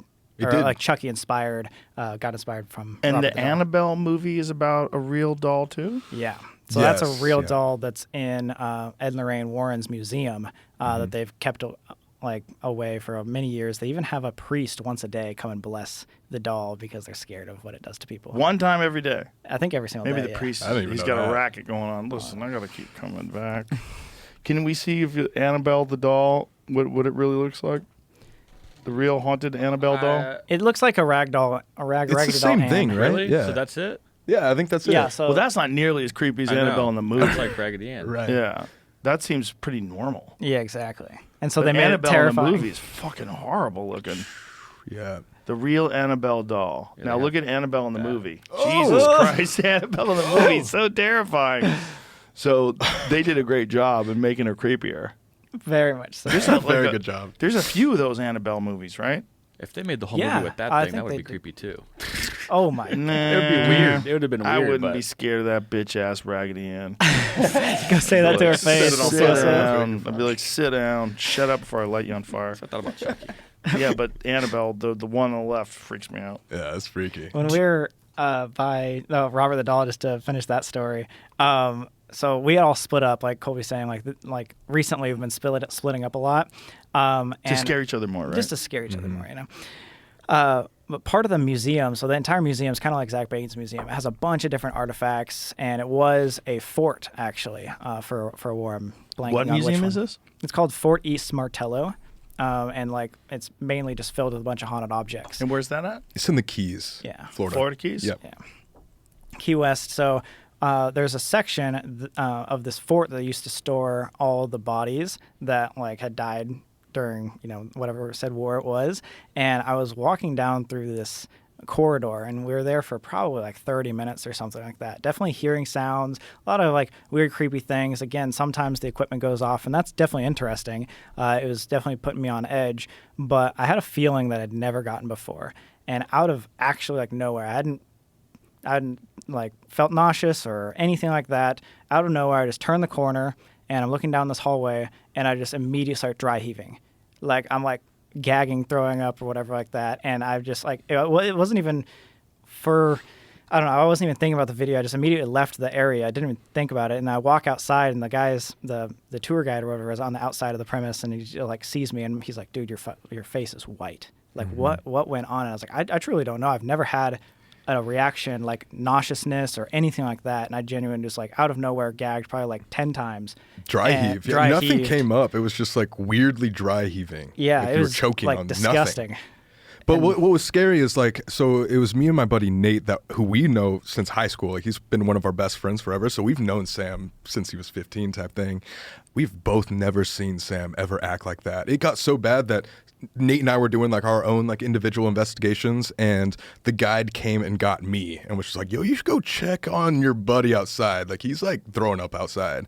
And I run out there, and yeah, and what people don't like always forget about is it doesn't just affect us in the moment, but we get done filming and we have these things called paranormal hangovers where it affects us for a long time, like days after. But this is, the moment. Paranormal hangover. Paranormal hangover.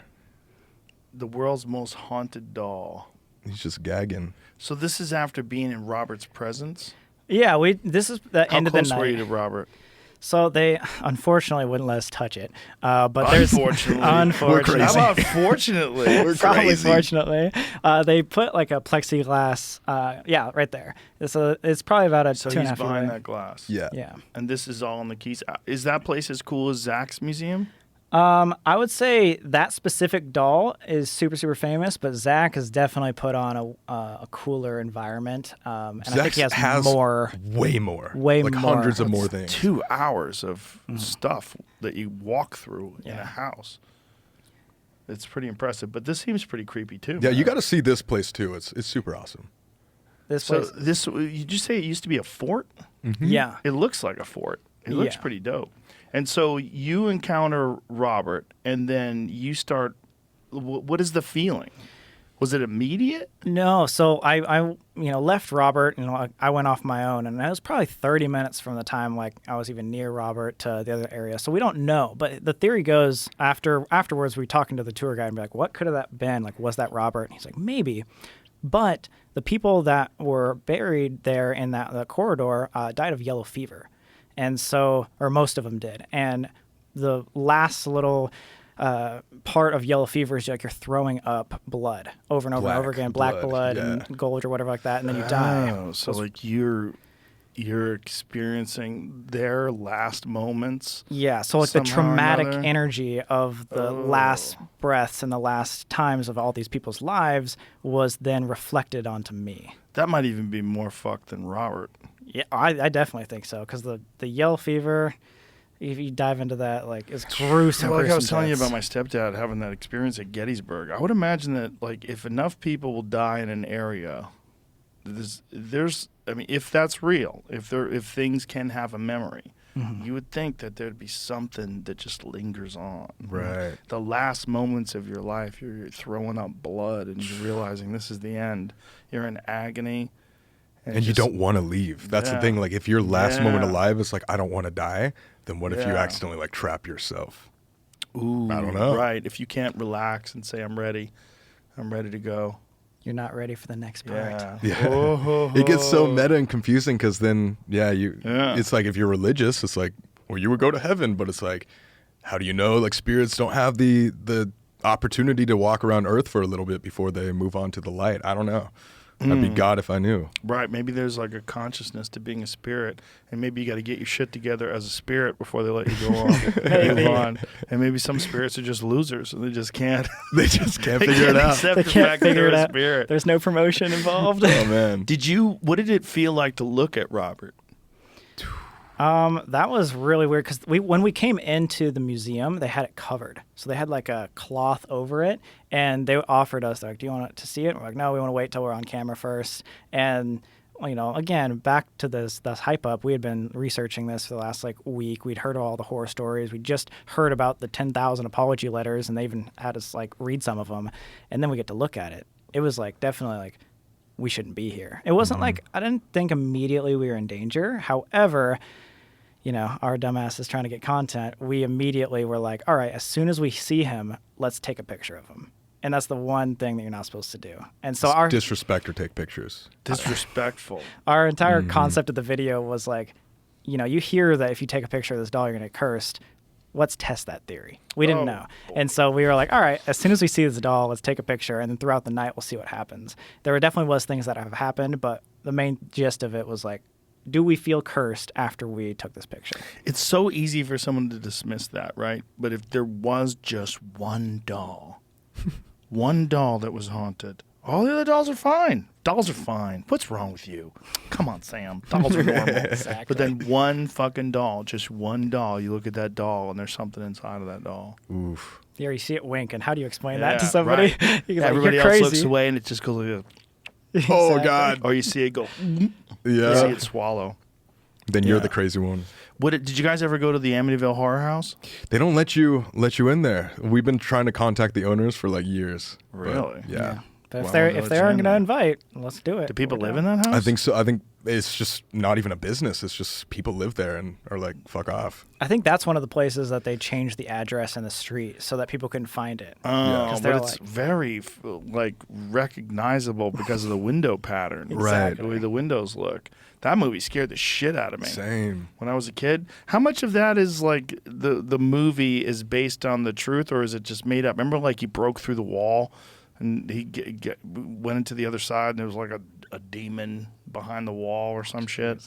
I saw that movie when I was like 10 years old. Yeah, it was a long it's time a very ago for me. vague recollection. How old is that movie? Amityville Horror. 70, let's see, book 77, movie 79. Okay, so I was like the murders happened in 12. 74. Yeah, wow. well, Quick that's- after the movies, the murders rather like, we need a fucking movie. This Like, is a sick let's story. go. Let's go. Yeah, let's go. Capitalize off I of mean, this they guy. really capitalized pretty quick. They did. That's really- all I remember is the murder part of it. I didn't remember if there was alleged demons during the real life version. Yeah, it was like a normal guy, and then he lived in this house, then killed his whole family, right? Mm-hmm. And then there was a thing you broke through the wall. I remember. See if you can find the scene. There's like a scene where he breaks through the wall, and I remember that freaking me out as a 12-year-old, going bah! Like this idea of like your dad breaking through this hole in the wall. God. Yeah. What's it with the axes? Apparently every It's always murderer axes. just do axes. Yeah.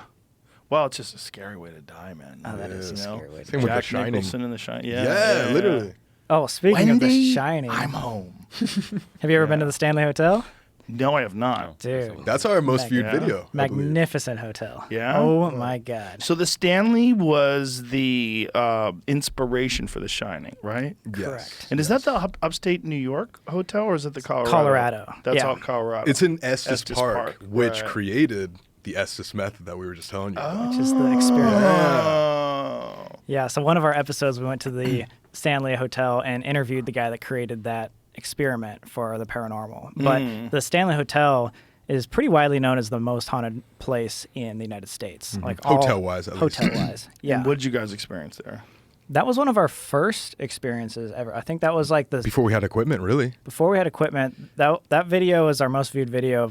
I think it was right after our like arrest. And it wasn't like we got crazy equipment type of things, but we heard like scratching sounds and like different knocks on like doors and stuff. And I think even one of our cameras like flipped over or something. But that was 4 years ago or 5 years ago. Well, what's interesting about the Stanley is there's this part that's literally in the front room called the vortex, where there's just a bunch of mirrors on each side that are pointed towards each other. And the theory is in the paranormal world that can like create a portal, mirrors facing each other, or like spirits can become trapped through mirrors and stuff. And so that was like the coolest part of the entire place. It's known to be a Disneyland resort for ghosts. And so anything could like pass in there. It's like a giant portal. There's one of the most famous paranormal pictures ever taken at the Stanley. If you just type in like Stanley look this Hotel like ghost photo, this is all over the news. There's Like two. staircase ghost or Staircase ghost is huge. But yeah, we just went recently back this last year. We still haven't been able to get to the main room, which was what The Shining was inspired by. something. It was back. Yeah, go to This one was right then. it was this- yeah that one, There it is. So- Yeah, that one. What am I looking at? that guy. And then if you scroll down a little bit, there's a second picture of it right there. Oh no. Sorry, go to back to the first one. I clicked here. That one, yeah, and then scroll down that middle one. Yeah, right where Boom. your mouse is. Up a little bit. With Yeah. all the people in Boom, it. yeah, all the people in that, and then right there. See it right on the stairs. Yeah. That one hit the news because there's so many people that were right there, and then for some It's like reason, a little girl, it looks like. But everything's blurry. Look, that lady coming down the stairs is blurry. The There's people a in little bit of movement. whatever in photo. front of her is blurry. Right. that is true. Right. That, And there's- that there's- picture sucks. That kid's a ghost. That kid talking to his mom's a ghost. She's a ghost. Everybody's a fucking ghost. Yeah. That's true. That picture sucks. There's a ghost Go there. back to the first one. That's a good point. Yeah. yeah, that picture sucks. But that one's weird. So what is happening in this one? I think it's the same. It's supposed to just resemble the same area 2 times in a row, having like a translucent figure. Again, like pictures, are always like hit or miss, and there's a lot of times that like people will be like, oh, like an orb or something. Bro, there are a million phony Bigfoot pictures. What they call them blob sure. squatches. Like people that see shadows. Like, look, you can see a face, and here's his armpit. You know, because people want to see things in still photos. And there's some like psychology behind like we're always searching for faces, and so we'll figure out a face on anything. Sure, on even in the Mars. clouds. Yeah. People find faces and shadows on planets. You ever see the face on Mars? No. I saw see the face on the moon, but not on Mars. Yeah, there was a guy named Hoagland, Richard Hoagland. Oh, yeah. shit. But what this that's kind is, of terrifying. yeah. But what it really is just shadows on a piece of rock. For sure. It's just in one image, though. And I feel like this was one of the very early explorations of Mars. Cydonia, Viking 1. So in Cydonia, there was this guy though that was. See if is that guy's still alive? Hoagland. Look, I think his name is Richard Hoagland. But he would like milk this for all it's worth, and he made a series of videos talking about the geometry that you could find in Cydonia is impossible to create in nature, and this only means that there has to have been an advanced civilization that existed on Mars, and the government's hiding this from us. It was one of those things, and he seemed at least a little out of his fucking mind. Yeah. But when you smoke a lot of pot and watch documentaries, those are ones that'll get you. And his one got me a couple of times. I was like, is this guy right? Because like I'm one of those people, like I was convinced that the original Bigfoot footage, do you ever see the Patterson Bigfoot footage? No. Maybe not. It's so fake. We'll show you that in a minute. It's so fake. But I remember one time being barbecued, looking at that, thinking it was real. I was like, maybe it's real. Oh my God, maybe I'm an asshole. Maybe I've been mocking Bigfoot this whole time, but it's real. It's coming after you next. You know, that What? This is stabilized. This is people have worked on it. So, Yeah. so you know that. But they stabilized the image because the real image, the guy was on a horse. And by the way, the guy was a con man. All these kooks that want to believe this. There's a whole series of things that go to it. First of all, there's the guy who took this footage was arrested for fraud for not paying for the very camera that he used to film this footage. Then there was there's a guy who looks just like. See, look, you can see the thing. That's the stabilized looks version over. of it. It's creepy. The real version of it. That's the dude, though. What is the dude's name? Bob Hieronymus? Yeah, Bob Hieronymus. Bob Hieronymus is this guy who claims that it was him in the suit, and that's him. He walks like Bigfoot, and he's a big giant dude too, big old cowboy. And not only that, there was an actual gorilla suit that this guy Patterson had bought. Like there was a person who sold him a gorilla suit, and then there's another guy named Gimlin, Bob Gimlin, I believe, Gimlin, who was also involved in this, who also said that it was a hoax. So There's no saving that footage. it's horseshit. Yeah. But if you believe enough, if you get loony, and one time I got loony for like 5 minutes, I thought it was real. I was like, I think it might be real. We've taken a lot of pictures, and again, like we said, I don't think we're really on that wave of like believing that I'm gonna just video the corner and there's gonna be someone there. Right. There's one time that we ever got something that was convincing of us being like, maybe this is something. When at our first time at the Conjuring House. If you just type in like Sam and Colby conjuring thermal photo, Coolest thing we've ever captured, hands down. For pictures, yeah. So like our buddy was pointing down like a thermal camera, and you can take a picture of it, and through this like gap, she sees like, there's a window at the end of the hall. She sees like a face, and she's like, "What the boom?" And She was a medium, by the way. Yeah, she sees a face herself, but then she's like, "No, I see something on the camera too." I click the photo. And then she shows us this picture.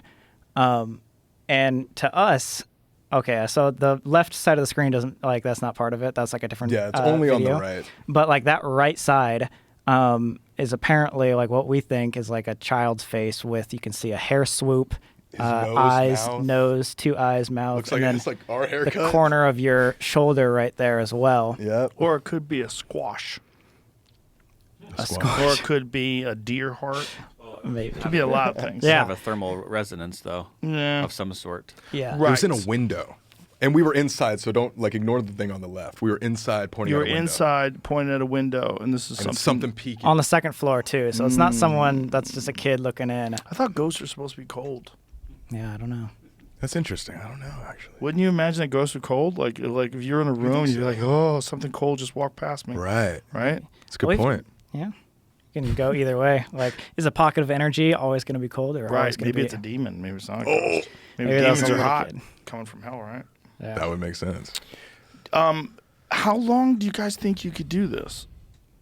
Do you think you just keep question. going to all these little haunted spots all over the world and keep doing this? Or like, have you thought about it? I mean, that's the thing is we've just scratched the surface. We've been doing this for 4 years, but like we've been international twice to do haunted. Only twice. Like imagine all the countries we haven't been to just to explore yeah. these places. So we could essentially like if we really wanted to do this for a very, very long time.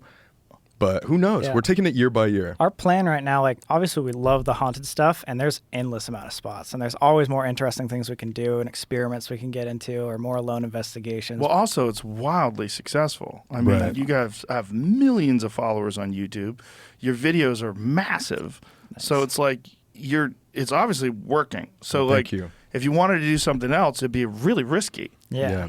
Well, we also just want to kind of make our haunted empire, I guess you could say, like into like a bigger thing. Like we've been in talks of maybe creating our own haunted house in the future, like an that would be IRL dope. haunted house or like side businesses like that. We're We getting really into want to. other parts of the mystery stuff. Right. So like we love the haunted, but there's so many other avenues of mystery that are so easily talked about, and Like, what other stuff are you guys interested I in? don't know, like true crime, like all these unsolved mysteries are so Like interesting. we loved the Velisca, like shooting that video because Sam and I went like super hard with the research and we like fell in love with that process of telling the story. And so why not create like a storytime true crime channel? That's almost more fucked up to me because those are real stories Right. that 100% people were killed by other people. And it's just like, oh, you have to sit with that. Yeah, it's horror. definitely harsh. That and conspiracy theories and all these other things. Like there's millions of things in this like mystery realm that aren't just haunted, which is exciting to us,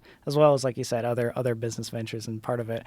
But again, most of this recently has been much more about other people's experiences rather than just ours. So the majority of our content is taking other influencers or other people like that maybe even sometimes they don't even believe, and giving them an experience that will like change the way they think. Like we started out with our friends, like you said, like our hometown friends, and that was great and all, but now we love taking people that may not even believe or maybe on the fence. They're interested in this stuff, but then when they see these things, like 2 or 3 times this last year, we took someone that had never had an experience before, and they come on an adventure with us, and they see us like a full-on shadow Like more figure. than us. More than us, and their lives are changed. They're sitting there crying in front of Scratched. us. When she got scratched, we went to the Washoe Club, which was kind of fun. It was like literally what created Zach Bagans, like in his ghost adventures and stuff. So we went to go investigate, and we brought like a YouTube friend there, and we were just like, did you scratch yourself on the back? And it was like in the dead center of her back, almost to where it looked like it was bleeding, to be honest. And she started freaking out, and of course it wasn't her. And this is like a guess. This is not us. Like if viewers out there don't believe us because we do it all the time, it's like believe the guests that we have on at least. And this one guy we had on was like a complete skeptic. He's like, there's no way any of this is real. At like 3/4 through the night, he's like, come over here right now. I'm seeing someone right in front of my eyes. Like I see a shadow figure, and he's freaking out. He's like, I want to get out. I want to walk away. I do not want to be in this building anymore. This is freaking me out. He's a non-believer. And those are those certain circumstances that we're like, okay, see, this is why we bring other people on here, because it's like, it's not just us saying this, not just us like having these experiences, it's anybody. Yeah. Well, that's what freaks me out. Like, I wonder how much you can mind fuck yourself and whether or not that's how you can see things. Like, not saying that they're not real, but like if you can mind fuck yourself into a place of real fear, Right. and that maybe that opens up doors. For sure. But it's also more interesting when you want things to happen. Because at the end of the day, like the reason why we do this is because if we were to prove on either way, we'd rather prove that it's real, because that means there's something else out there. Also, it's way more fun. And it's For way more sure. fun. Like Yeah. you know, how many stories are you going to tell at 3 a.m. with your friends that you're just like, yeah, this isn't real. Let's go to sleep. Or if it is real, like all these other things. There's so much interesting and so much more of a bonding experience with your friends when you do capture things. And we are open to these things to happen. If it turns out Ozzy got Parkinson's just because he's like a 71-year-old dude who did a ton of coke, It's not a fun story, you Most know? likely. it's way more exciting if the doll got him. Exactly. 100%. Look at this fucking doll. It's way more exciting. For sure. But listen, gentlemen, it's been really fun talking to you. I really enjoyed this. It was a lot Likewise, of fun. likewise. And congratulations on all your success. Thank And you. don't get killed by any demons or ghosts. We'll try not. And if anything crazy happens, let me know. We'll come back and do it again. Sounds Thanks for good. having us Thank you on. so much. My pleasure. Thank you. All right. Bye, everybody.